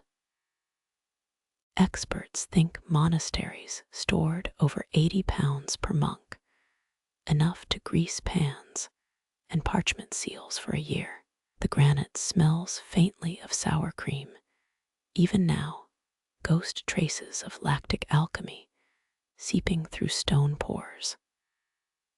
Crouch, examining chisel marks at the base. 8th century law required butter taxes, paid twice yearly, 1 creamy pat per goat owned. Your thumb fits perfectly into a worn dip where wooden handles rubbed ritual into rock. Historians still argue whether they salted it to last, or because Celtic gods demanded tears in their tribute. Lean back, sun coaxing sweat along your spine as you imagine the labor. 2 hours of churning equaled 1 loaf's worth of grease, monks likely cursing through clenched teeth between psalms. Some abbots reportedly fined novices for daydreaming during churn duty, their wages docked in buttermilk portions. A breeze riffles grass around the stone, wild strawberries nodding beneath white petals. Crush 1 leaf, its tart green scent cutting through butterfat memories. Notice rust, stains bleeding into granite from iron bands that once hugged rotting wood. Dig a thumbnail into moss, filling the central hole. Did despair pool here when rains spoiled the cream? Nuns whispered prayers into frothing milk, begging saints to cheat thermodynamics. 1 fringed diary claims lightning churned butter healed gout, but you suspect that's just thunderstorms scrambling writers' wits. Shift your weight, granite's warmth a balm against travel-stiff muscles. Someone carved a crude cow here, hooves pecking at lichen. Touch its horns, edges rounded by decades of idle thumbs. From this spot, you spy 3 apple trees, the monks' grafted branches heavy with fruit that'll never meet a pie crust. Ants march across the stone, diverting around your denim hem. Follow their path, leading to a crumb of shortbread lodged in a crack. Some pilgrim's offering or careless picnicker. Break off a speck, sugar dissolving on your tongue like forgotten hope. Historians still argue whether butter knives were forbidden here. The abbey's soul, surviving inventory lists, 12 spoons, no edges. Smile imagining monks spreading jam with pious fingers, licking sweetness from calloused skin. Your legs protest as you rise, granite reluctantly releasing its heat back to the dusk. A last glance shows handprints ghosted on the surface, yours overlapping Maeve's, separated by 800 winters, but similar in exhaustion. Walk westward, the butter stone shrinking behind you, its whispers of cream fading beneath birdsong. The butter stone's warmth lingers on your palms as twilight stains the orchard gold. Shadows stretch eastward, monks, silhouettes racing unseen toward vespers. Your souls crunch last year's rotted apples, sweet decay rising like sacramental incense. Sunset bleeds through twisted boughs, each tree a stained glass window framing the west. You pass 3 grafted saplings, their branches lashed together with monk's rope. 6th century Irish law: find anyone harming apple trees, 50 silver coins per trunk. Pause where shadows stripe the path like prison bars. Pluck an apple, still sun-warmed, scarlet skin, resisting your thumbnail. First bite floods your tongue, tartness puckering cheeks, until your eyes water. Medieval cider pressed here was likely safer than well water, fermentation killing cholera's kiss. Juice glistens on your wrist. Historians still argue whether monks used apples to pay rent or just bribed Vikings with barrels. One ledger mentions 40 bitter fruits given to chieftains, but Vikings hated sour tastes worse than honest priests. Walk slower now, orchard rows narrowing as trees crowd closer. Spiderwebs glint between branches, strung with dewdrops like rosary beads. Note how roots buckle the path. 19 humps you nearly trip over. A windfall apple squelches underfoot, flesh exploding into fermented perfume. Germ theory was centuries away, yet nuns boiled spoiled fruit into holy vinegar for wounds. One journal claims a novice drank rotten cider to see visions. She just vomited on the abbot's shoes.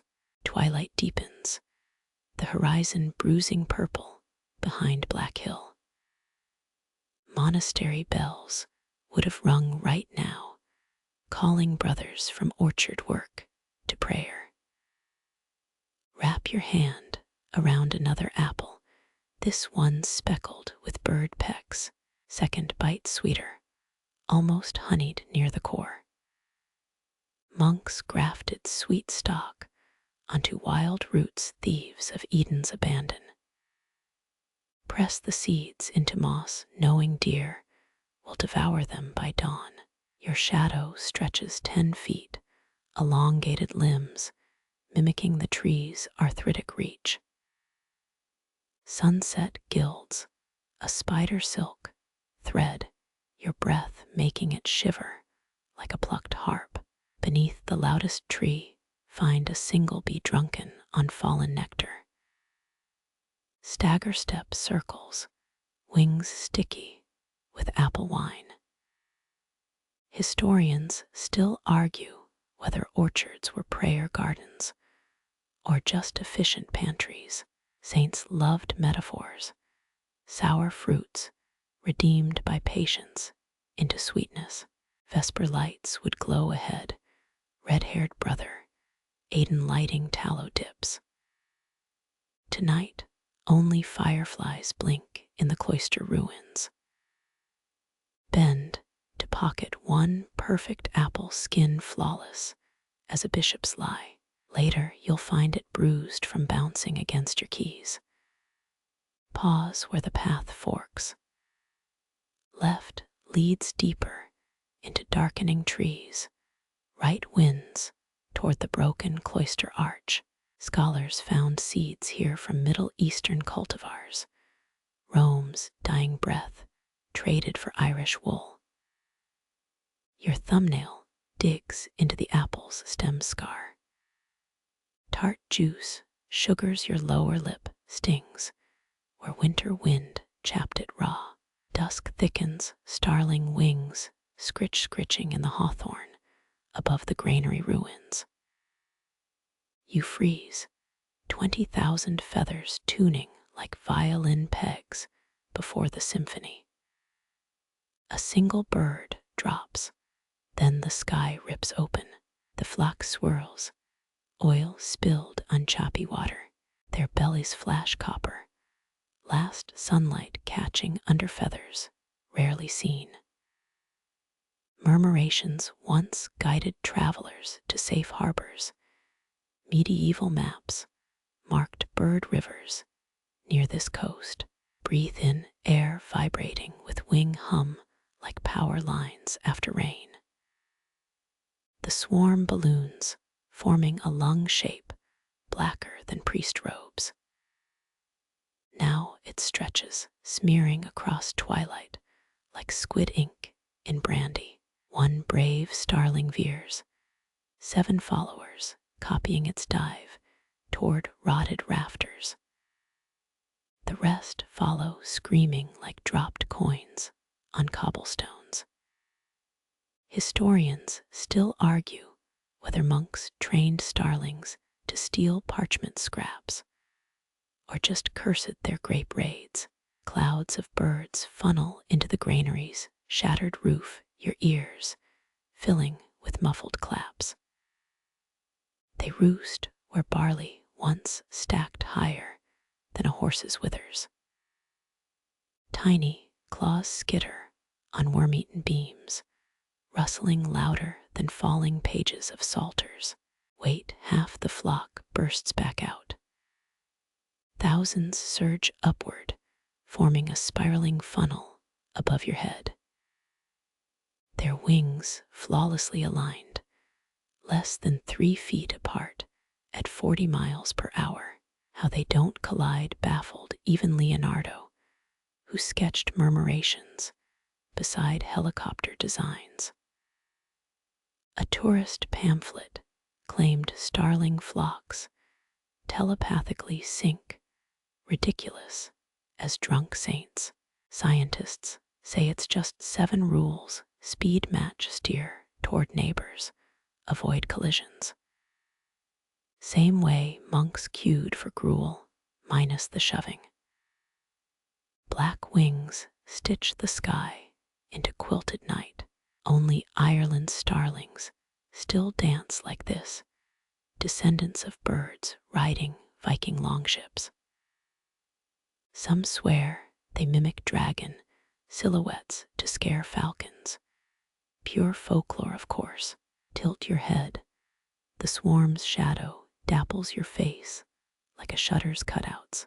Their shape fractures into 20 smaller clouds, each pulsing like independent storm cells.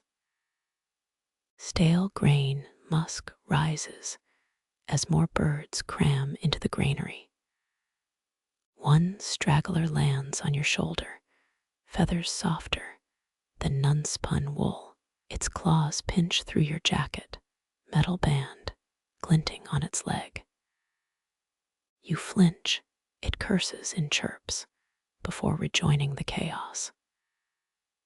Witnesses in 1348 claimed starling flocks formed demon faces during the plague, silly as blaming farting cows. Yet the way this swarm twists, you half expect a gargoyle profile. Wings roar like distant applause, then silence hits harder than prayer hour. Every starling perches now granary, transformed into feathered architecture. They rustle, adjusting like students on cold chapel pews. Your neck prickles, thousands of black eyes blinking in unison. Under the shifting colonies, your apple core glows pale on the moss. Those beaks could strip it clean in 60 seconds if they noticed. Walk backward, heel crunching a snail shell. Not a single bird startles. Their nocturnal focus, absolute, guard set against tawny owls haunting yew branches. Halfway to the cloister ruin, the flock erupts again. No warning, just wings shredding twilight's last violet. This time they form a question mark, hovering, as if demanding why you're leaving. Moonlight silver edges their wings, distorting the swarm into a comet's tail. Your shadow stretches across the cloister foundation, outlined in avian glitter. They spiral higher, almost blurring stars now. Legends say Caesar's scouts used murmurations to predict battle outcomes. Tonight's performance suggests neither victory nor defeat, just beautiful indifference. Their wings finally weave into a smoke column, piercing the rising moon. Then they dissolve, birds scattering into oak roosts like beads from a snapped rosary. Alone now granary sighs as settling wings rustle. Wind replaces their chorus with apple leaves, which explains why nobody stays for the encore. Pluck a starling feather snagged on thistle wool. Black at arm's length, but held to moonlight reveals forest green oil sheen. Tuck it behind your ear, a relic whispering the shape of shared breath. Your apple core still waits, become an altar in bird-shaped darkness.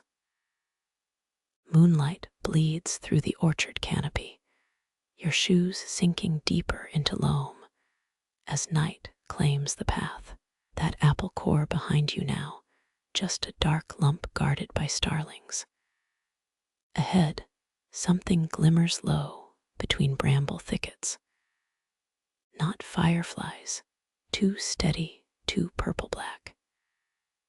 You crouch, knees popping louder than twigs underfoot. Bell-shaped flowers curl downward, velvet leaves shielding clusters of berries. Each fruit glows lamp-like under moonwash. Deadly nightshade, Atropa belladonna. The same poison tutor ladies dropped in their eyes for beauty. Doctors once prescribed berry tinctures for toothache, often burying patients instead. Wind shifts, carrying a scent like overripe plums laced with battery acid. Your throat tightens on instinct. 30 berries could stop your heart, roughly matching the number missing from this patch. Something or someone has been snacking dangerously. A thorn nicks your palm as you lean closer. The plant's shadow stretches longer than daylight logic, reaching toward crumbling cloister walls. Historians still argue whether monks cultivated nightshade intentionally or just failed at herb identification. 9 skeletons found beneath the refectory showed convulsion, fractures, bottles of saint's balm nearby. Leaves rustle without breeze, a fat toad bulging from soil near the roots. Its warty back oozes mucus that shimmers, toxic reciprocation. Ancient bestiaries claimed toads carried nightshade antidotes in their skulls, nonsense that killed more than it cured. Your fingers hover, not touching, yet the berries seem to pulse warmer. Italian poisoners allegedly slipped wives' belladonna in romance wines. Victims reportedly died smiling, muscles frozen mid-joy. Your own mouth feels dry despite the damp air. Step back, heel catching on a tree root. Nightshade's glow intensifies as clouds unveil the moon. Shadows between berries deepen, tiny black voids swallowing starlight. In 1545, a French ambassador collapsed after eating black cherries at a monastery feast. Diplomatic chaos ensued until his own scribe confessed to stealing dessert. Moss crunches under your retreating soles. Siberian shamans once wore nightshade crowns to commune with spirits, hallucinating entire pantheons. Modern labs replicate its compound for cataract surgery, proving even killers can heal. A berry detaches, plopping onto leaf litter. Its juice spreads, iridescent ink blot on decay. You count 17 others dangling lower, within easy reach. Monks debated whether temptation's danger lay in taking or wanting quietly. Owl hoots muffle your exhale. Moonlight shifts, revealing bite marks on 2 berries. Tiny incisors, not human. Voles might nibble these without dying. Evolution's lottery winners. Someone nailed dead voles to this tree centuries ago. Crude warnings against berry thieves. Cold seeps through your jeans as you kneel again. Nightshade roots stretch deeper than the oldest apple trees, sucking nutrients from graveyard soil. 5 winters ago, a storm uprooted a belladonna plant here. Its roots cradled a rusted knife, blade stained with suspicious patina. The abbey's last herbalist, Brother Ruin, wrote eerily detailed notes on nightshade's soul-severing properties. His journal vanished when he did, in 1247. Some claim he brewed a batch strong enough to kill an army. Others whisper he sampled his own work. Wind lifts a berry's scent again, cloying sweetness edged with wrongness. Renaissance painters used nightshade pigments for rich purples, their models crumbling like mummies decades later. Beauty trade-offs, as old as vanity. Your flashlight stays clipped. Moonlight feels safer for this examination. Pressed against the dirt, a child's leather shoe lies rotting beside the plant. Early 6th century design, stitching frayed by rain and rodents. Historians still argue whether monks fostered foundlings or just used them for orchard labor. Chill climbs your spine, not from cold. That rustling isn't wind. Beyond the thicket, something parts the tall grass with deliberate slowness. No badger snuffles, no hedgehog clicksteps. You freeze, nightshade's glow reflected in your widened pupils. A shadow pauses, 30 paces east, shapeless under hawthorns. Your pulse thrums in your ears, louder than daybreak's sparrows. Nightshade's allure suddenly makes sense. Why stand when poisoned berries promise numbness? Breathe through your mouth, less scent that way. The shadow melts sideways, melding with oak trunk darkness. Probably just a stray sheep, this valley's woolly escape artists. Still, your hand fists a rock from the path. Clouds smother the moon, plunging the berries into temporary blindness. When light returns, 2 more fruits lie burst open. Juice trickles toward your kneecap, stopping just short in the soil. Coincidence or capillary action, you scoot back anyway. Dew soaks your cuffs. That hidden thing hasn't moved again, if it existed beyond nightshade's whispers. Legends claimed belladonna opened spirit sight, allowing visions of wraiths guarding monastery treasures. Nonsense, but helpful nonsense for keeping peasants from digging. Stand slowly back, protesting like rusted hinges. The tallest berry stem sways, as if brushed by invisible lips. Your heel grinds the rock into dirt, a habit from childhood ghost stories. Retrace your steps, eyes locked on the glowing cluster, until brambles obscure it. 30 paces uphill, the scent finally fades from your nose. Your palm sweats around the imaginary rock still. Through bare hazel branches, the granary winks with starling dreams. Nightshade's velvet darkness shrinks behind you, one more secret the orchard hoards. Tomorrow's pilgrims will pass unaware foxes and voles, inheriting the poison. Your boot finds a sheep trail, wider footing for shaky legs.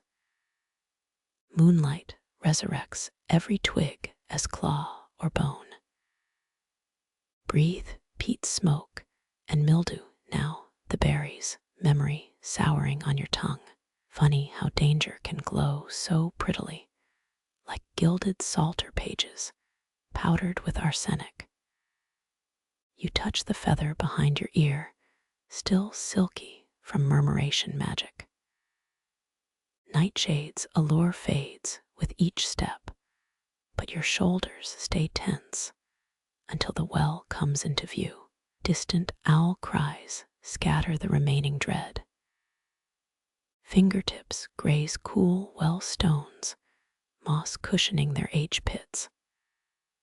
One cup of this water would flush Nightshade's traces from your system, not that you nibbled. Wind combs through your hair, starlings mumbling critiques from their roosts. Your shadow stretches back toward the thicket, a moonsliver tether to forbidden glow. When you turn, the path ahead smells sweetly of decaying apples. Each footfall crushes fallen leaves into spice. No velvet berries tempt you here, just rotting fruit fermenting under frost. You pause, counting owl calls between orchard rows, letting Nightshade's memory dissolve like ink in holy water. Something rustles in the leaf litter, a hedgehog, this time, snuffling safely toward grubs. Its spines catch moonlight, harmless armor against simpler threats. The dark thicket behind stays quiet, berries winking unseen as you enter the yew's shattered shadow. Starlings erupt, a liquid rush of feathers, as your cough ricochets up stale bricks. The watchman's chimney stands gutted, crown shattered by some old storm. Nest scraps cling to inner walls, twigs, and candy, wrappers stolen from modern pilgrims. Your throat tickles again, centuries of soot still haunting mortar cracks. Moonlight etches the chimney's silhouette against the granary ruins. No smoke has coiled from this throat since Henry VII's men torched the abbey. Monks once lit signal fires here, warning coastal villages of Viking sails. Funny how invaders just photobomb history repeatedly. Ivy throttles the base, leafy muscles flexing over weak stones. Press your palm flat, mortar grit sticking to sweat. Thermal shock from long dead fires made the bricks brittle, like overcooked gingerbread. Historians still argue whether signal flames were protection or control over peasant minds. A starling head pokes from the nest, beak snapping at nothing. Its nestmate returns, wings whistling, with a French fry clutched triumphantly. Even holy ruins adapt to the age of potato sacrament.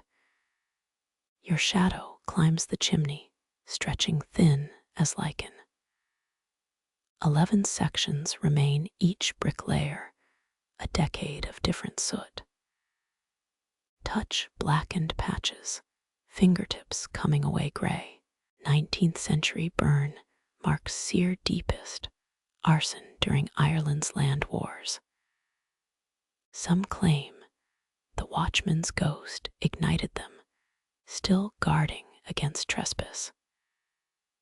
Wind funnels downward, whistling the toneless hymn of empty spaces.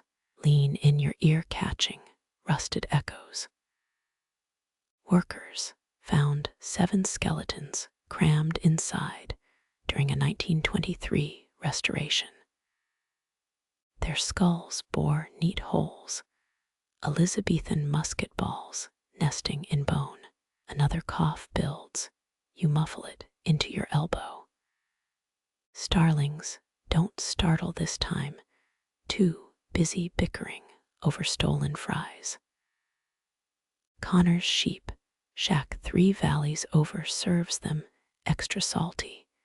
Avian addicts abandoning worm hunts.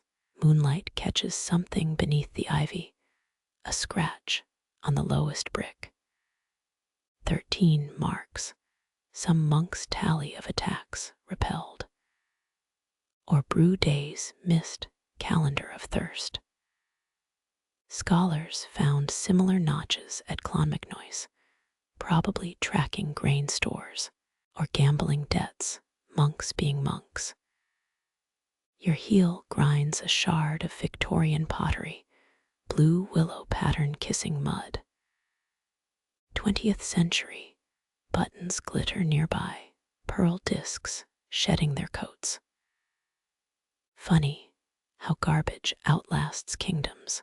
This valley hoards time in layers like tree rings. Bats flutter overhead, their squeaks ricocheting off chimney brick. Medieval bestiaries claimed bats were birds soured by demons, weighted with sin, too heavy for wings. Looking at these guys, more like winged raisins with commitment issues. Ivy rustles, something hisses near your ankle. Just a hedgehog, snout dusty from chimney root excavations. It glare snuffs at you, needles bristling, then rolls into a grumpy sphere. Even spine balls have bad nights sometimes.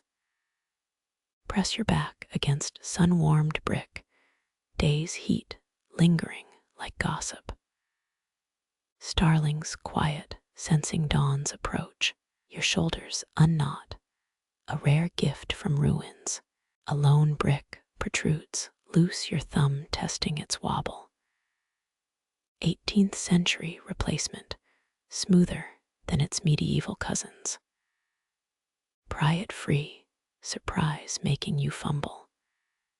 Inside, mouse bones curl around a twist of faded cloth. Unwrap it, a child's milk tooth falls into your palm. Crooked, small, no rhyme or ritual here, just hidden sweetness. Crouch to replace the brick, knees cracking like saintly relics. Wind shifts, carrying peat smoke and faint diesel from the dawn milk truck. The starlings burst skyward, feathers dripping from the nest as sun claws above the hills. Shadows shrink, exposing moss graffiti on nearby stones. Faded initials, M+C, carved when Victoria still reigned. Maybe monks, maybe mischief, maybe eternal love sworn between stable hands. 3 goat skulls found nearby in 2007 held those same letters, inked inside their domes. Coincidence or some odd devotion? A feather drifts down, starling blackness edged with oily green. Stick it behind your ear, companion to last night's murmuration souvenir. The chimney watches, silent judge of trinket collectors. Sun warms the brick against your spine now. Workers in 1962 swore the chimney side whenever rain approached. Barometric pressure or stone lungs remembering old weather magic. Climb away before noon cooks the bricks. Last glance back, the starlings swirl like living smoke, reclaiming their concrete hollow. Your footsteps fade, chimney shrinking behind hawthorn branches. Dawn bleeds gold through orchard rows, fruit warming for another theft. Dusk bleeds into night again, spilling indigo across the orchard path. Moonrise catches quince blossoms first, turning petals into bone shards on gnarled branches. Their scent drifts, overripe honey cut with vinegar musk. You pause where path becomes choked with roots, each twist armored in sickle-shaped thorns. One thorn scores your wrist, blood beating like misplaced jewelry. Monks cultivated quince here since St. Columba's time, valuing its pectin-rich flesh for wound poultices. Medieval herbals insisted quince seeds, if swallowed whole, could reveal future lovers in dreams. The oldest tree leans, split trunk, oozing amber sap. Frost shattered it last winter, yet new branches claw upward. Blossoms glow brighter where rot hollows the core. Nature's oldest trick, gilding decay with flowers. Thorns snag your sleeve, nature's last warning before beauty. The soil here reeks of compost, buried apple cores, and crushed mint stems fermenting. Breathe shallow, floral sugar almost masks the underlying iron tang. Irrigation pipes from 8th century monks still thread this hillside, their oak channels replaced by PVC last century. Each blossom hides a velvet knot, future fruit swelling green beneath moonlight. Your thumbnail creases a bud, quititarum acid, scent sharpening the air. Touching quince barehanded earned medieval novices extra salters to copy. Gloved monks did the harvesting, leather shielding skin from fruit's acidic bite. Funny how avoiding sourness became holy labor. Wind rifles through petals, dusting your shoulders with waxy flakes. One catches in your hair false snow for this unseasonably warm April. Historians still argue whether fermented quince aided monastic visions or just gave monks brutal heartburn. A muffled crunch twists you around, pebbles skittering downhill. Only a red fox, snout deep in rotten windfalls. It freezes, eyes reflecting moonlight like mercury globes.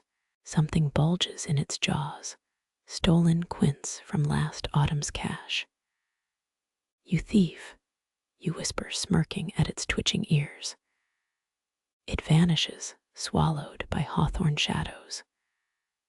Ground softens where compost sinks, thick with rusted nails and eggshell fossils. London tourists once paid 3 shillings for quince cuttings, believing them aphrodisiacs. Fools kneel, and moonlight pours between branches, rivulets of silver tracing your hands. Palms upturned, blossom fragments pool like torn lace.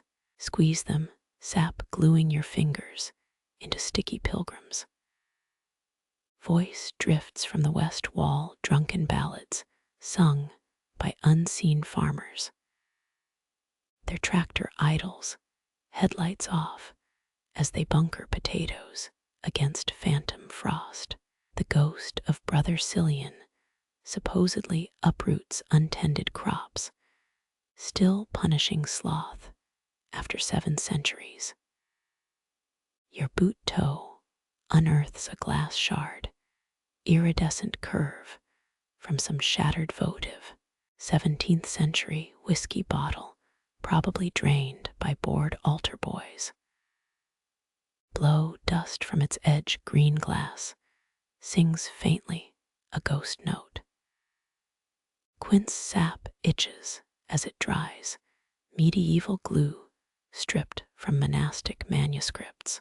Restorers found 2 pages of illuminated psalms stuck together in Trinity's library.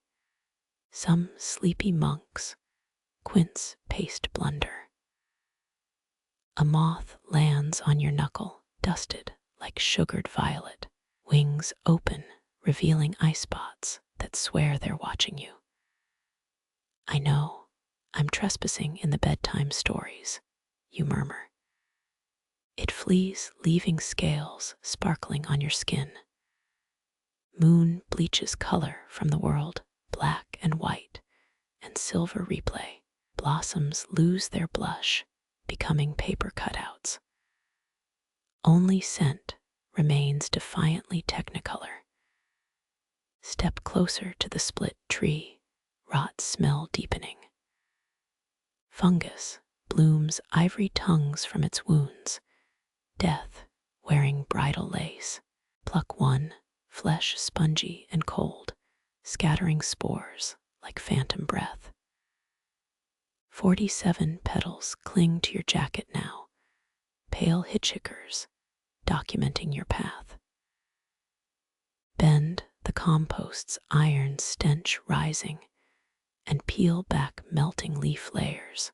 Grubs curl blindly, pearl tokens paid to decay's treasury. Soil here remembers everything, each dropped fruit and spilled prayer. Light catches something half buried, ceramic curve kissed by mud. Rinse it in dew, a doll's eye staring skyward, cobalt iris flaking, fired in some kiln when Cromwell's men marched past. Victorians buried these, warding off the evil eye from blighted trees.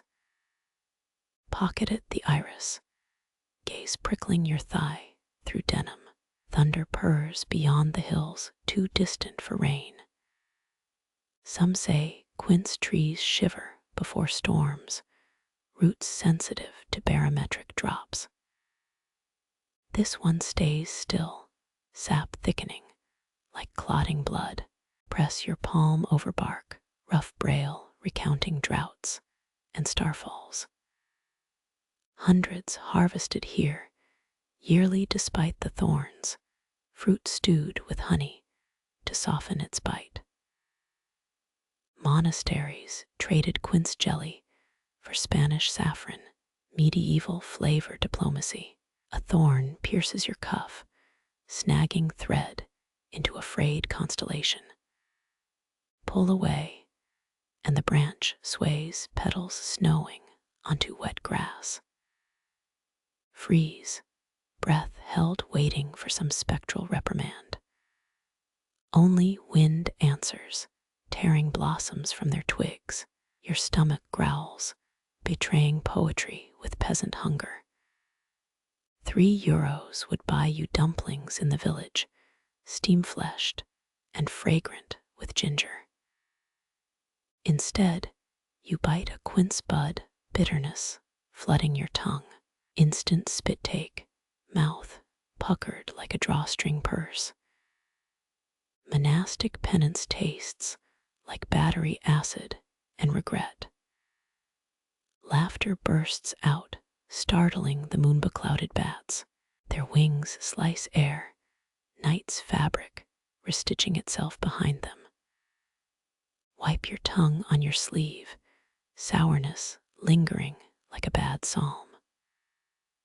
One blossom floats in the rusted holy water stoop near your foot. It rocks, ghost ship sailing forgetfulness, until your boot sole crushes it gently. Grind the petals into mud, their pigment bleeding gray. Dew forms on your lashes, blurring the orchard into watercolor. blink and moonquakes ripple across vision. There, through the trees, the chimney's silhouette watches over you, its starling choir hushed nesting in stolen fry papers. Turn back to the quinces, grove of thorn-crowned martyrs. Step over gnarled roots, avoiding deeper shadows where trunk hollows yawn. 86 steps downhill, the monastery gates await, iron teeth bared in a rusted grin. Walk slow, quince scent clinging like penitent's incense. Each breath sugars the ache behind your ribs. Blossom, promise versus compost truth. Petals litter your hair now, unseen, as moonlight pales toward dawn. Moonlight bleeds through the granary's collapsed roof, splintered beams dangling like broken ribs. Your boots crunch on grain dust snow, fractured mouse bones glinting beneath your soles. 7 rib fragments nestle together, tiny cradle robbed of its occupant. Whispered myth claims monks bred cats with extra toes here, better mousers, blessed by Saint Gertrude. Experts think those cats died out when Cromwell's forces burned the abbey archives, hunger eating the hunters first. Bend closer. The smallest bone bears chew marks, tiny teeth scoring calcium. Centuries ago, this granary held oats enough to feed 40 brothers through winter sieges. Now dust coats your tongue musty and sweet like flour left in a tomb.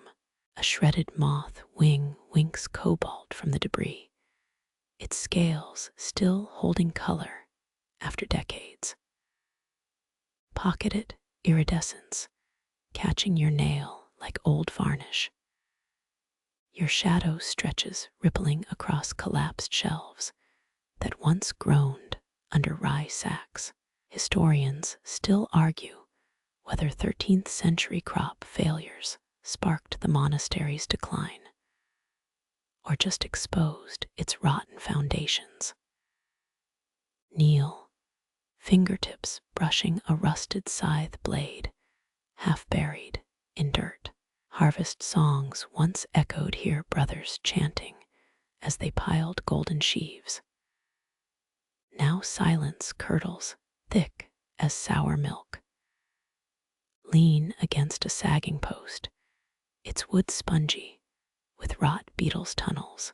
Something glints under your heel, a tin button stamped with crossed arrows. 17th century militia, or some peddler's lost trinket. Rub off the grime, metal gleaming dully, war souvenir, repurposed as grain measure counter. Wind whistles through the north wall's gap, a tuneless hymn through stone teeth. Close your eyes, and the air tastes suddenly of barley, ghost grain chaff sticking to your sweat. Blink, and it's gone, replaced by mildew's blue breath. 3 paw prints fossilize in a damp corner, feral cat or pine marten passing through. Follow them toward a crevice where mortar crumbles like stale cake. A walnut shell rests there, kernel long devoured, its hollow filled with beetle husks. Stand too quickly, and dizziness pools in your skull. Granary walls, tilting like a capsized ship. Steady yourself on a surviving beam, splinters embedding in your palm. Monks mixed crushed mint into stored grain, a medieval moth deterrent. Their journals mention hanging cloves 2 spice clouds fighting decay's sweet creep.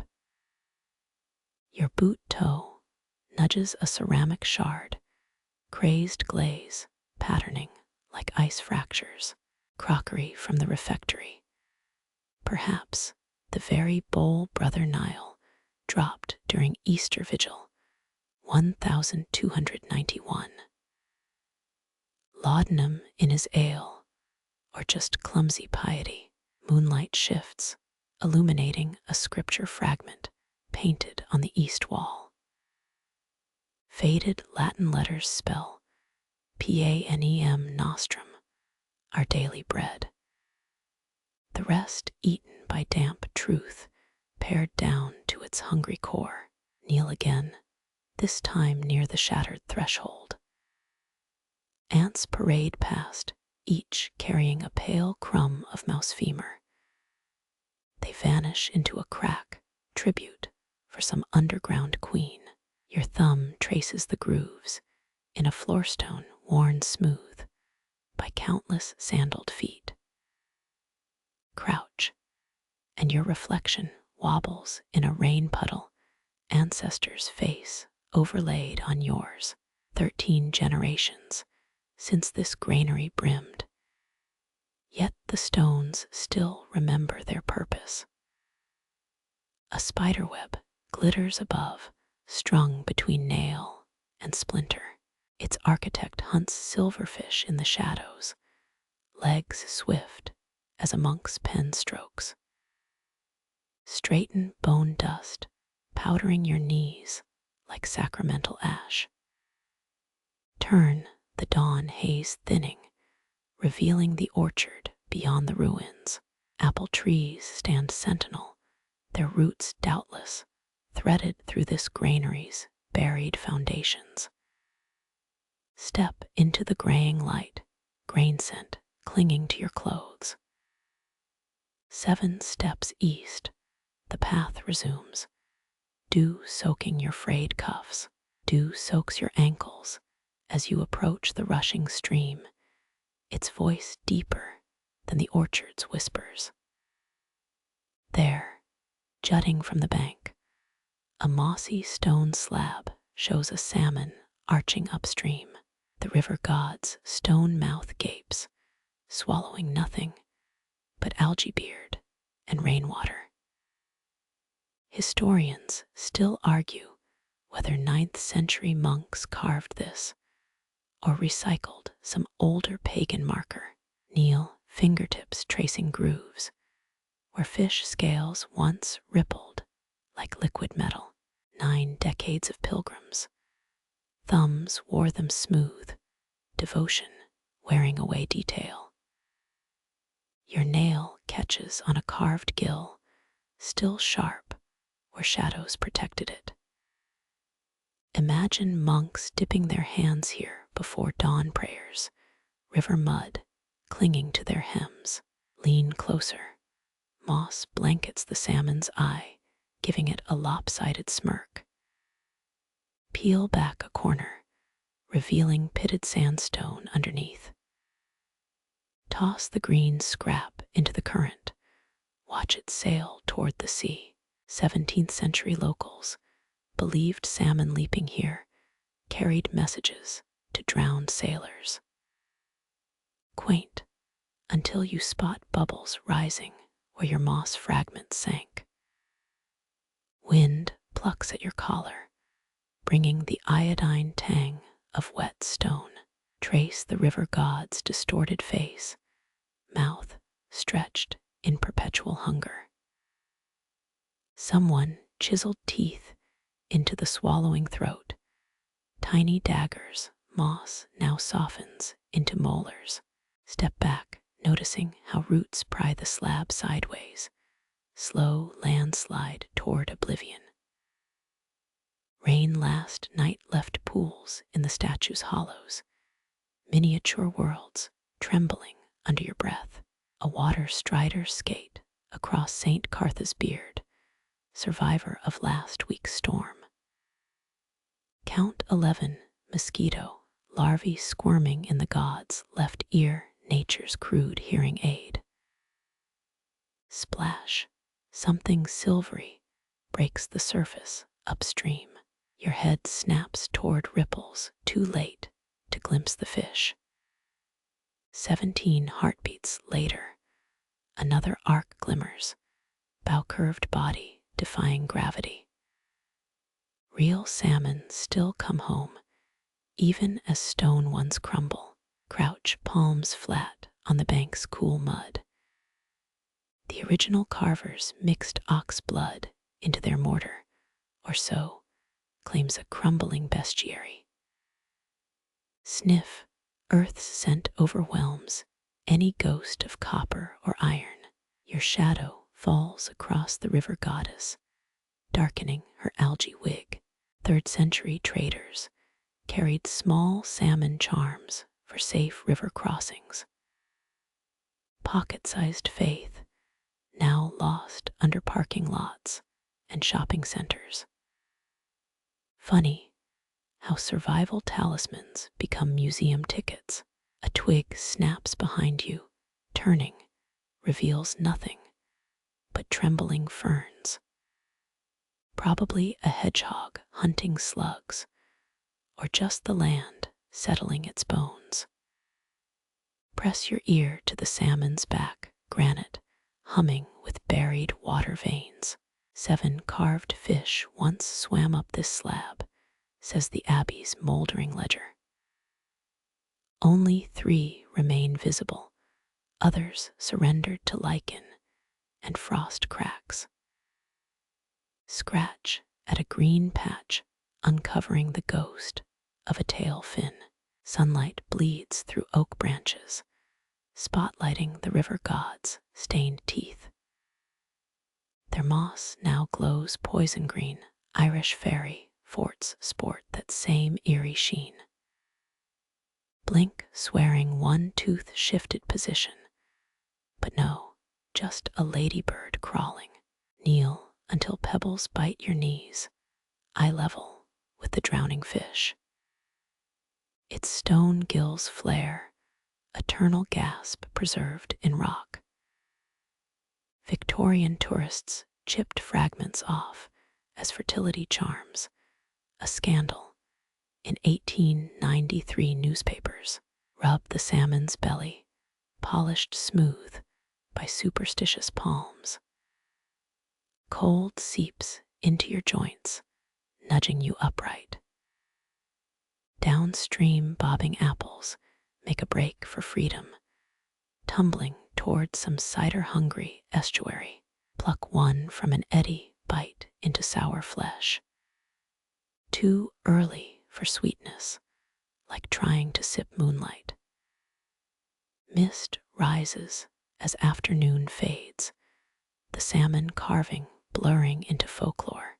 Your boot slips on a soapstone pebble, heel skidding toward water.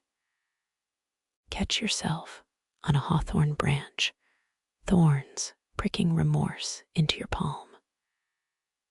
3 ravens land on the opposite bank, black judges eyeing your clumsiness. They stab at the river, snatching mayflies mid-dance.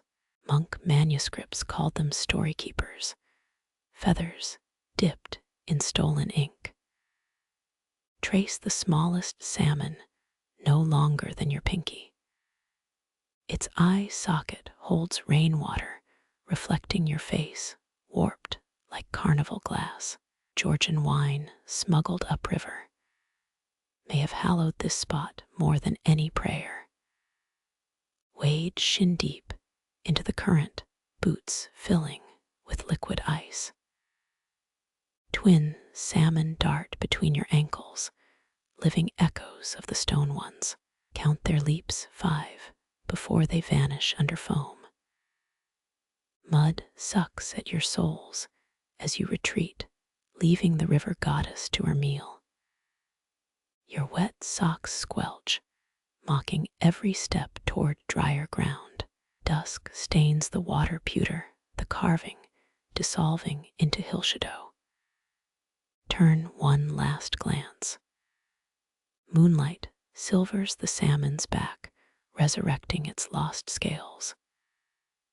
Moss teeth keep gnawing patient as cathedral ivy. 50 paces uphill, the orchard gates creak, calling you back to apple-scented dark. Your heel catches on something tangled in blackberry vines. Damp wool unraveling like rotten lace. Pull gently, the fabric disintegrates, revealing a sock knitted from coarse mountain sheep's fleece. 3 burrs cling to its sole, medieval Velcro holding fast for who knows how long.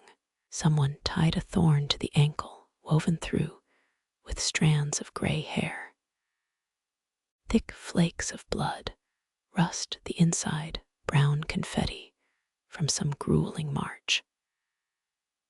Bend closer, smelling lanolin and old iron under the earth's musk.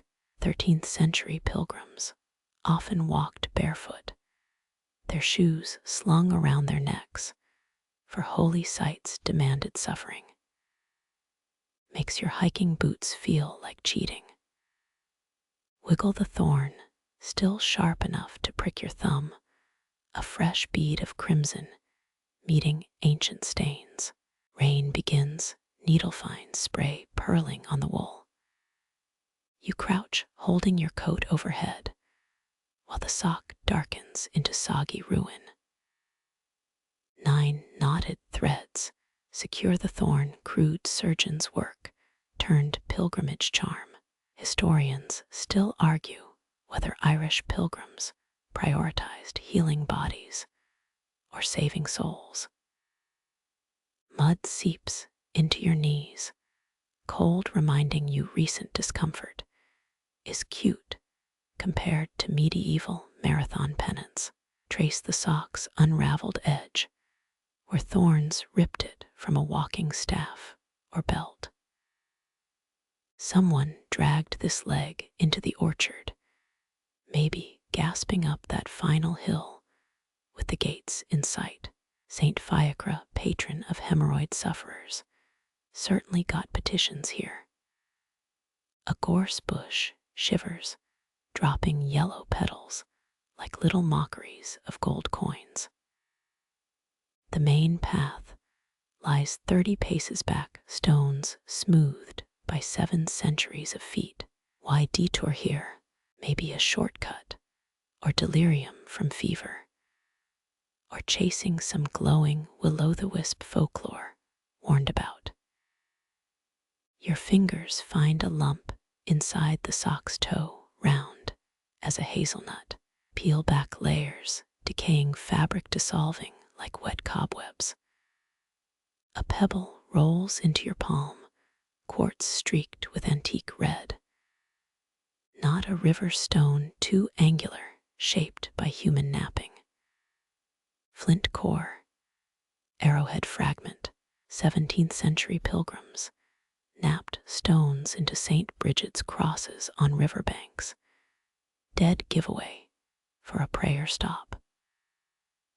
3 scratches mark one face, maybe tallying days, or debts, or desperate Hail Marys. Wind escalates, flipping the sock's remnant over a nettle patch. 4 stitches survived, weatherproof craftsmanship, putting fast fashion to shame. Foolish to admire garment durability while ankle-deep in mud, but monastic knitting guilds deserved their pride. Rain eases, slanted sun resurrect steam from the grass. Your numb toes echo the pilgrim's ghost limp. Step carefully. Moss hides treacherous rocks. Our medieval friend likely cursed this stretch too. 19th century guides swore the orchard's thorns sprouted from Lucifer's beard, thus their unlikely healing power. Pat a blackberry cane, nice try, Satan, and instantly regret the sass when thorns snag your cuff. Wet wool clings to your fingers, persistent as guilt. Toss the pebble into a puddle, watch ripples erase its scratches. Imagine tossing it was some pilgrim's final defiant act, or accidental fumble while adjusting bleeding bandages. Either way, It sank like a tiny anchor. Historic fact: Cistercians washed pilgrims' wounds with honey and herb tinctures, also charged 2 eggs per poultice. Sanctity never covered supply costs. Follow the sock's last trajectory toward that lightning-scarred U. Its trunk splits into a V, natural collection bowl for rain, moss, and possibly miracles. Your shadow stretches, ink blotting the path. 5 snails traverse the pilgrims, lint their shells, iridescent as oil spills. Forked holly catches sock threads, nature's barcode tracking this suffering commute. Sneeze, thunderous, in the dripping silence, startling wood doves into flight. Their wings sound like pages turning in some giant herbal ledger. Kick a stone, freckled like a quail's egg. 6 others form a loose arrow shape, pointing toward the cloister's crumbled outbuilding. Rock ducks and drakes, if pilgrims played those between prayers. Doubtful given the piety and blisters ratio. Beneath burdock leaves, a second pilgrim token gleams circular as a communion wafer. Copper alloy gone teal, tolling bell relief, barely visible. York mint, 12th century, brooch pin snapped mid-journey. Someone wept over this loss, probably after the sock incident. Cupped in your palm, St. Peter's Basilica tilts sideways on the corroded metal. Rub his face with your thumb, flakes of verdigris snowing onto mud. 8 identical brooches moldered in the abbey midden.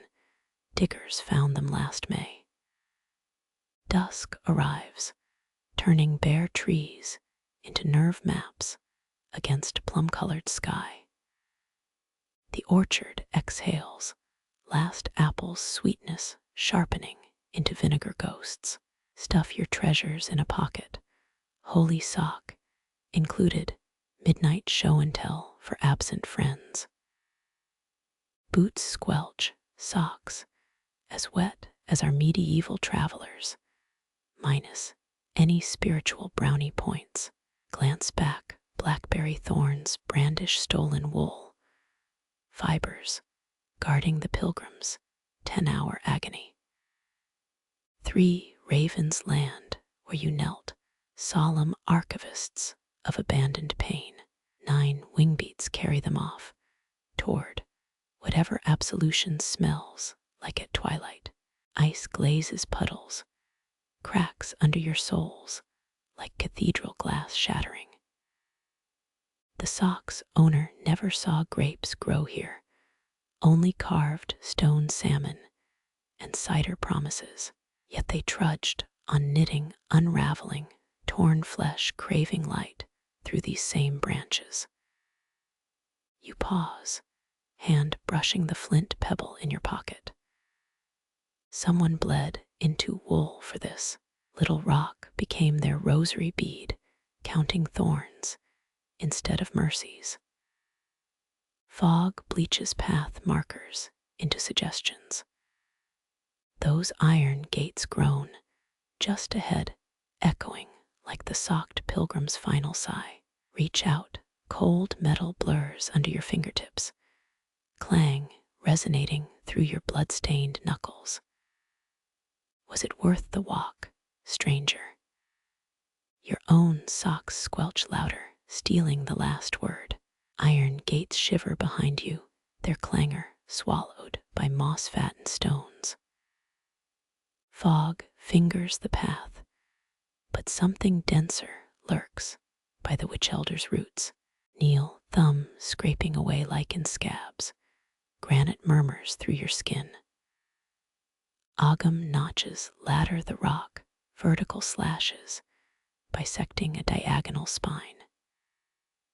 5th century monks, often repurposed pagan pillars, chiseling crosses over old curses. This one wears a cloak of green velvet mold, nature's passive-aggressive reclamation project. 3 grooves remain crisp, others blurred by rain's patient teeth. Press your ear flat, cold seeping into jawbone. 15 seconds. Silence then, a subterranean hum, vibrations older than Canterbury Cathedral's foundation stones. Locals claimed druid rocks sang during frost, predicting spring's arrival better than any almanac. Your teeth chatter sympathetically, granite's baritone shaking ribcage like a tuning fork. Trace the central groove, sharp edges stubborn against centuries. Historians still argue whether Ogham marked graves, property lines, or whispered spells to bind soil fertility. A beetle navigates the carved channel, antennae twitching at runic crossroads, tiny cartographer mapping what human hands declared important. Wind bullies the fog, revealing the stone's base. Crumbled mortar glues it to a broken plinth, looted from some Romanesque arch. 8th century recyclers. Those monks deserved sustainability awards. Scoop leaf mold aside your nail catches on a minuscule spiral, chiseled near ground level. Pre-Christian symbol, or some bored novices doodle during vespers. Rain resurges, pelting the stone's face like taunting fingerprints. Lick your palm, rub a patch clean. Glyphs emerge, 23 parallel knives scoring shadow. No Rosetta Stone moment, just Weather's cryptography winning again. Shelter your notebook, doodles mimicking the grooves. Ballpoint scratches sound blasphemous here. Northern face tilts earthward defeat or intentional secrecy. Wedge your boot against it, shove. Stone doesn't budge, lungs empty, pride dented. 3 crows heckle from an askew rowan. Okay, fine, let the earth keep its dumb rock. Dust your palms, dislodging century-old pollen ghosts. Flashlight beam slicks the granite stripes. Angles shift, notches aligning like a cosmic barcode. You half expect a scanner chirp, receipt printing out some druid's grocery list. 6 hens, 1 sacrificial goat, bundle of mistletoe, paid in clover blossoms. Tax exempt. Soil whispers when you dig pinky deep beside the plinth. Grit lodges under cuticles, familiar as beach holidays minus the screaming kids. 5th, scoop your finger bumps rust. Flake of iron blooms, half a horseshoe oxidized into braille. Farrier's blessing or battlefield detritus. Moon bleaches the Ogham grooves bone white. Lean closer, breath fogging the stone. Carvings resemble tally marks, inventory of sheep or sentenced curses. Legends claim certain syllables could blight crops, wither udders, curdle a rival's milk. 7 scratches might mean plague, or Tuesday's turnip harvest count. Grass prickles your neck, earth's acupuncture, mocking city life knots. Cloudbank parts, stars stamping approval on your inept archaeology. That hum persists, pulsing through vertebrae, subsonic lullaby vibrating molars. Scientists blame underground streams locals, still swear it's Dagda's sleeping breath.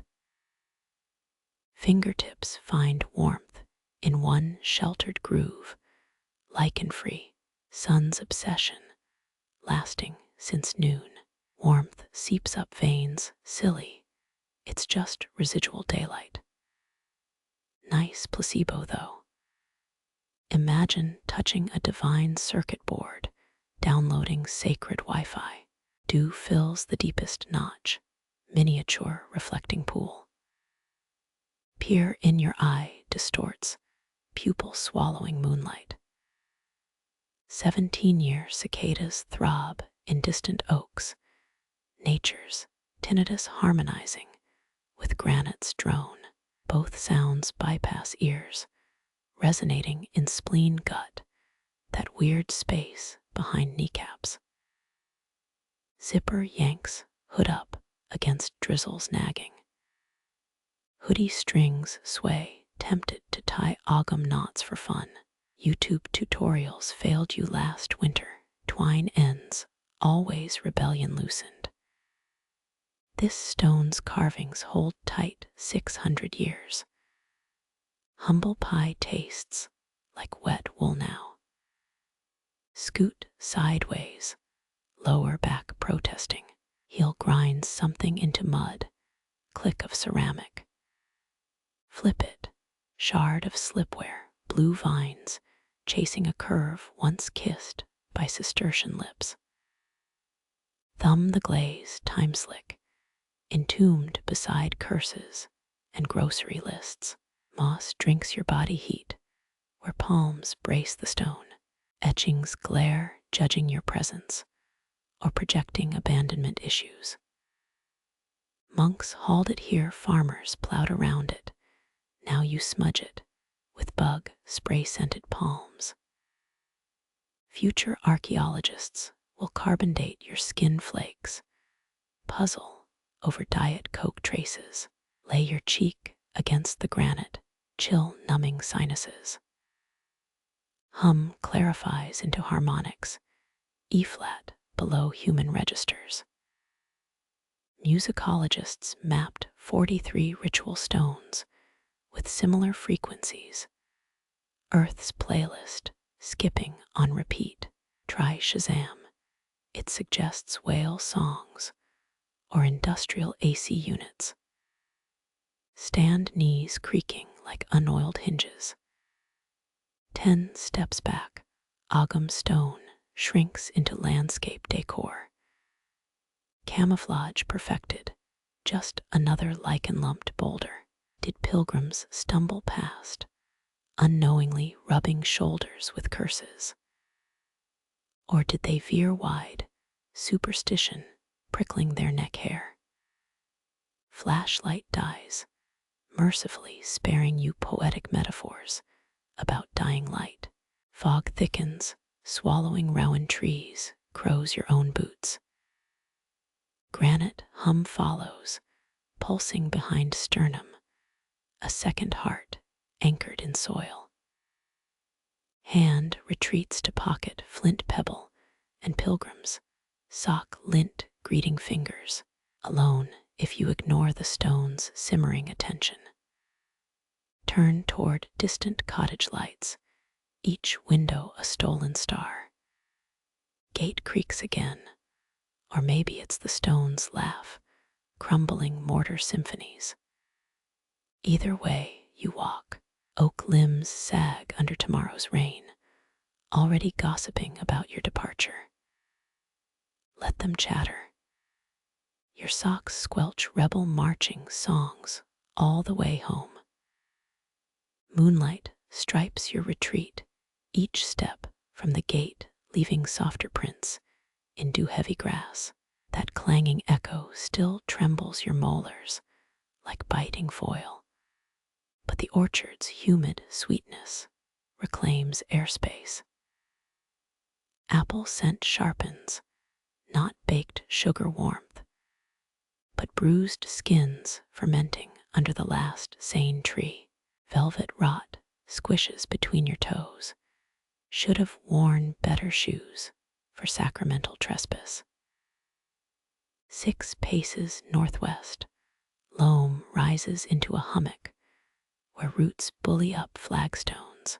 Apricot branches droop there, each fruit swollen to thumb-sized lanterns. Their scent ambushes, honeysuckle plunged into clover honey, so thick it gums your eyelashes.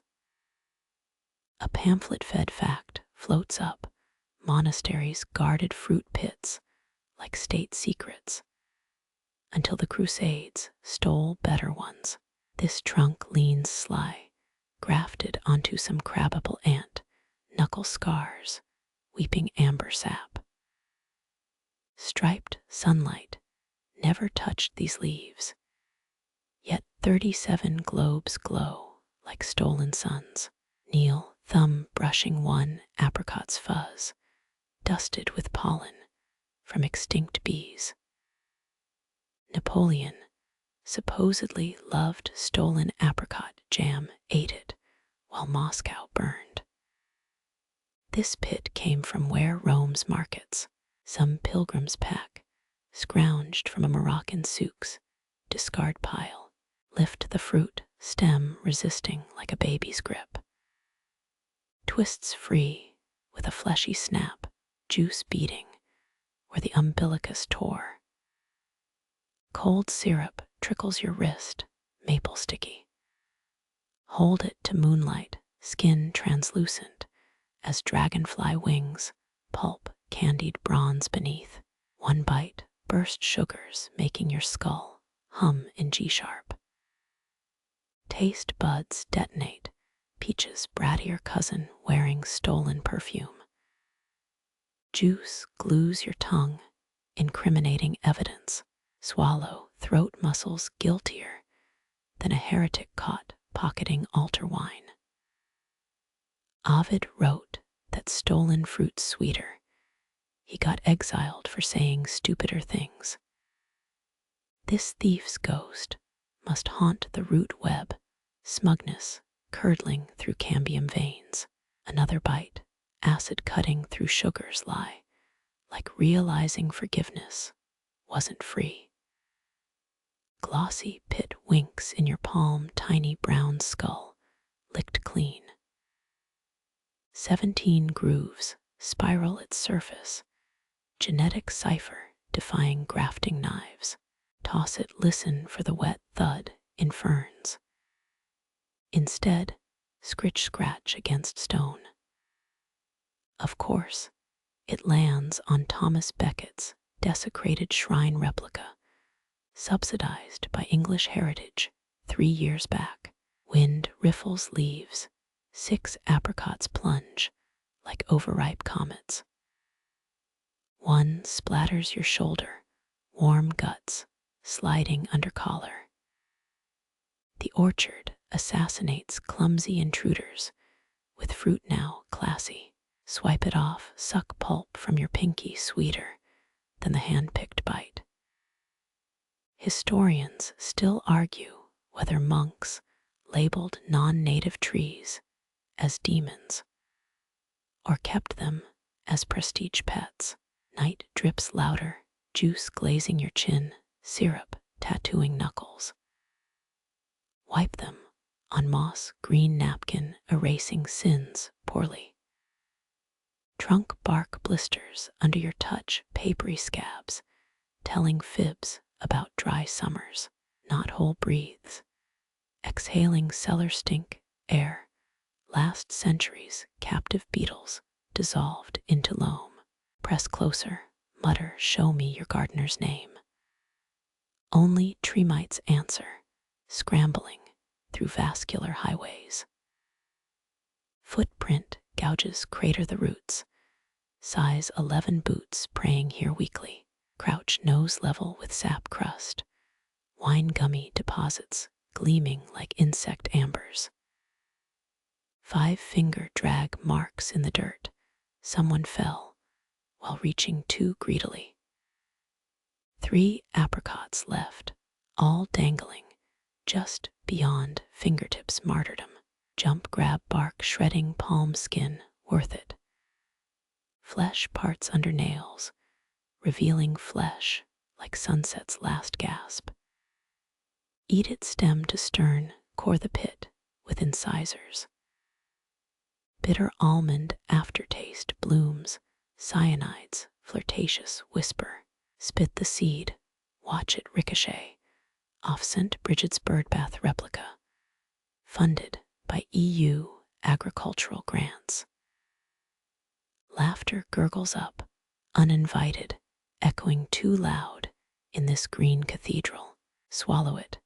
Half-chewed apricot lumps now lead in your gut. Distant gate hinges shrill, probably wind, or the abbot's ghost drafting eviction notices. Turn, apricot musk clings like a stalker's cologne. Your clothes permanently suspect.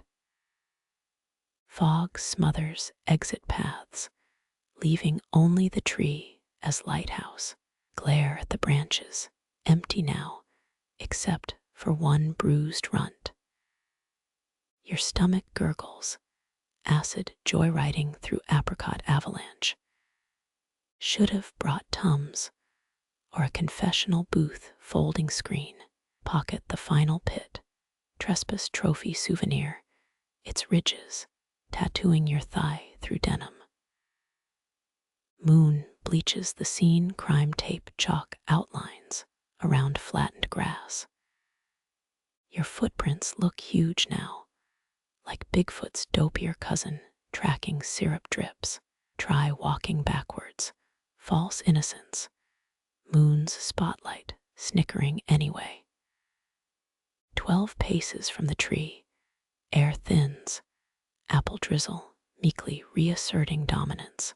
Turn apricot silhouette coagulates into blacker night, a thorn chapel disowning your sacrilege. What sprouted as theft now roots deeper than any vow cells, humming monk murderer DNA. Iron gate beckons, its teeth chewing fog into digestible strands. Go, but keep that cyanide tang on your tongue, the sweet burden of things stolen to be savored. Iron clangs behind you, notes ringing through apple-thick air until your eardrums ache. That gate always closes louder than history books, slamming final punctuation on stolen hours. Your boot soles remember each flagstone now, dense, where 7 centuries of sandals wore down prayers. Cool mist licks your nape, damp reprimand for apricot sins still sweet on your tongue. Turn just once, but fog's already rewriting the orchard into rumor. Branches blur into charcoal smudges. No thief would confess to those shapes. 17 steps from the gate, your heel grinds something into gravel. Kneel, find a hazelnut shell carved with minuscule crosses, a novice's forgotten rosary beads. Cloistered boys smuggled these during vigils, clicking prayers between teeth like cricket song. Moss devours the outer wall, green fur swallowing stone teeth hole. Touch it, spongy cold seeping up fingernails. They mixed sheep's blood into mortar here.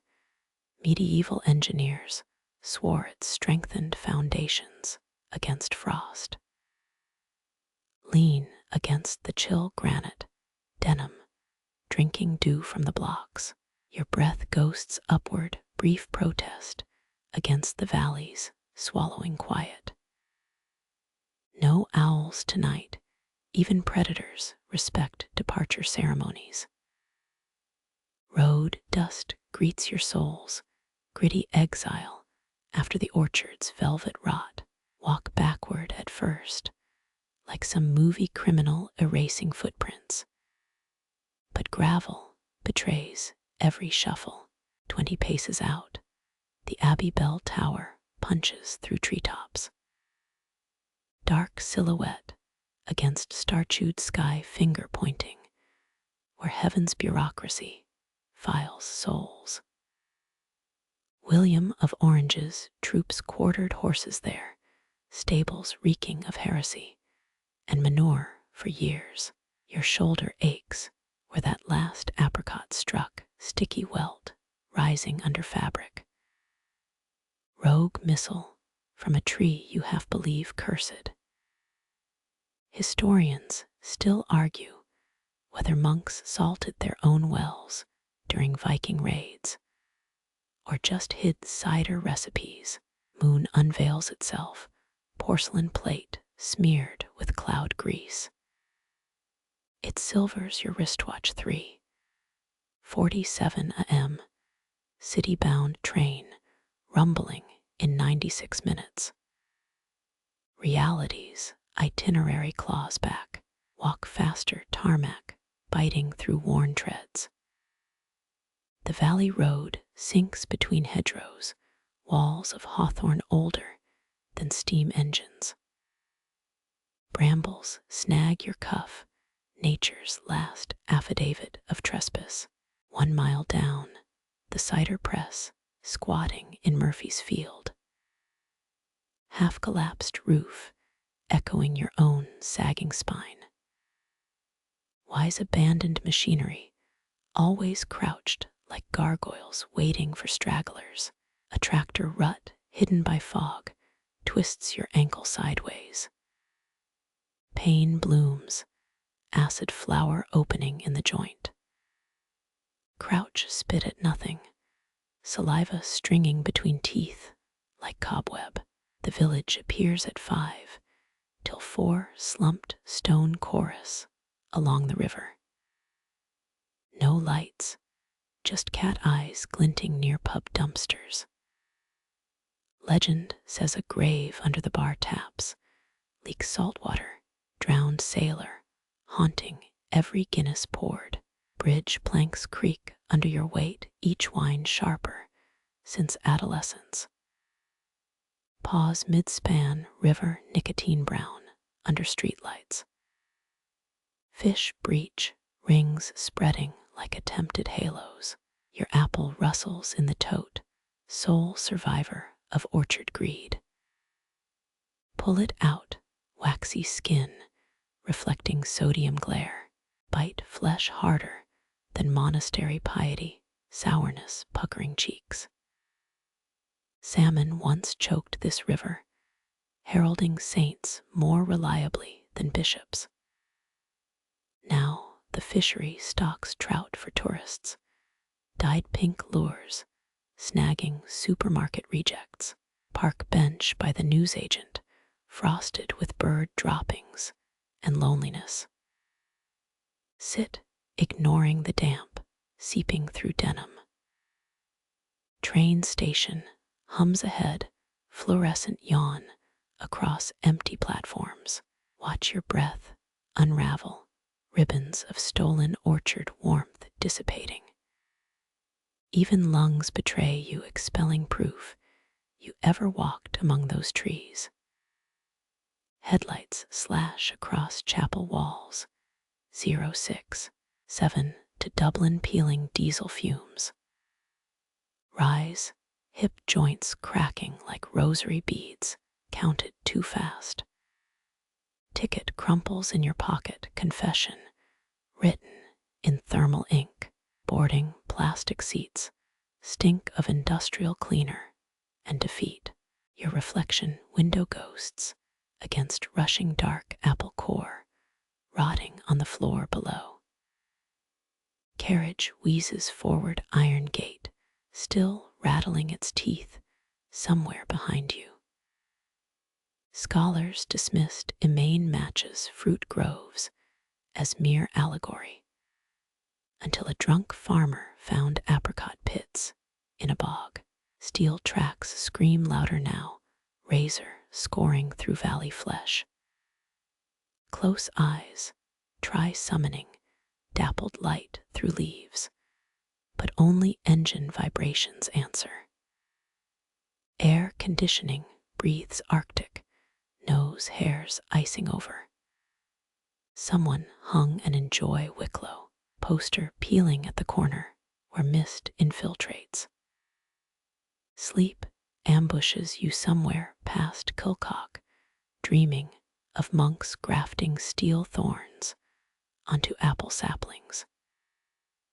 Their spades clink against hidden apricot pits, laughing as root networks strangle monastery foundations. You wake salty-tongued and stiff-necked, palms still itching with phantom sap.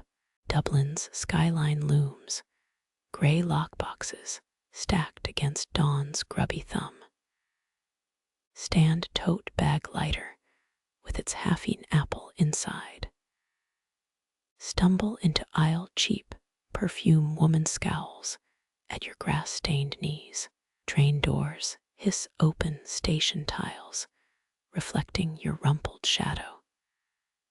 Step onto platform concrete, scraping all orchard silt from your soles into the gutter grating.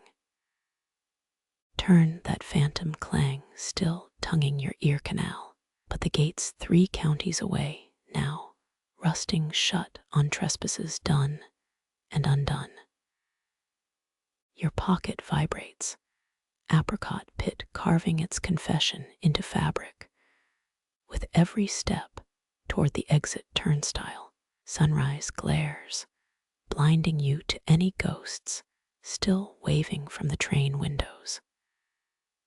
The train whispers beneath you, tracks humming a lullaby as the valley dissolves into shadow. Your eyelids grow heavy, carried by the rhythm of wheels on steel. That apricot pit nestles in your pocket smooth and small, a quiet keepsake from the orchard's embrace. Dublin's outskirts greet you with muted streetlights, amber eyes blinking through the fog. Step onto the platform, cool air gentle on your skin. Feel your soul settle, no more gravel or grasping roots, just solid ground welcoming you back. A dawn blush tints the sky, pale rose seeping through clouds.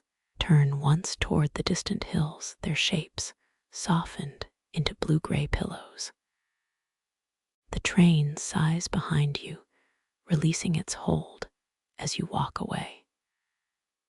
Your fingers brush the apricot pit, its surface worn by centuries of soil and story.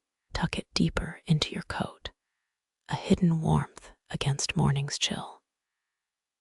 Breathe in city air, tinged with dew and diesel, the orchard's musk still lingering beneath your collar. Street sweepers murmur nearby, bristles kissing pavement in steady sweeps. Your reflection glides past shop windows, a blurred silhouette wrapped in lingering calm. Even traffic lights seem to sway, gentle metronomes counting your tired steps. The apartment door unlocks with a familiar click, threshold between worlds. Kick off your shoes, feel cool floors beneath bare feet. That last echo of the Abbey gate fades, iron sigh swallowed by daylight's steady climb. Pull curtains closed, fabric drifting like monastery mist. Sink into cushions, your spine softening into upholstered clouds. The apricot pit rests on your nightstand now, dusty brown against pale wood. Watch it as your breath slows, knotted thoughts unraveling with each exhale. Morning can wait, its demands muffled under blankets. Let the train's distant rumble rock you, ghost of tracks still humming in your bones. Drift where orchards grow wild in the space behind closed eyes, where every fallen fruit whispers, rest now, rest.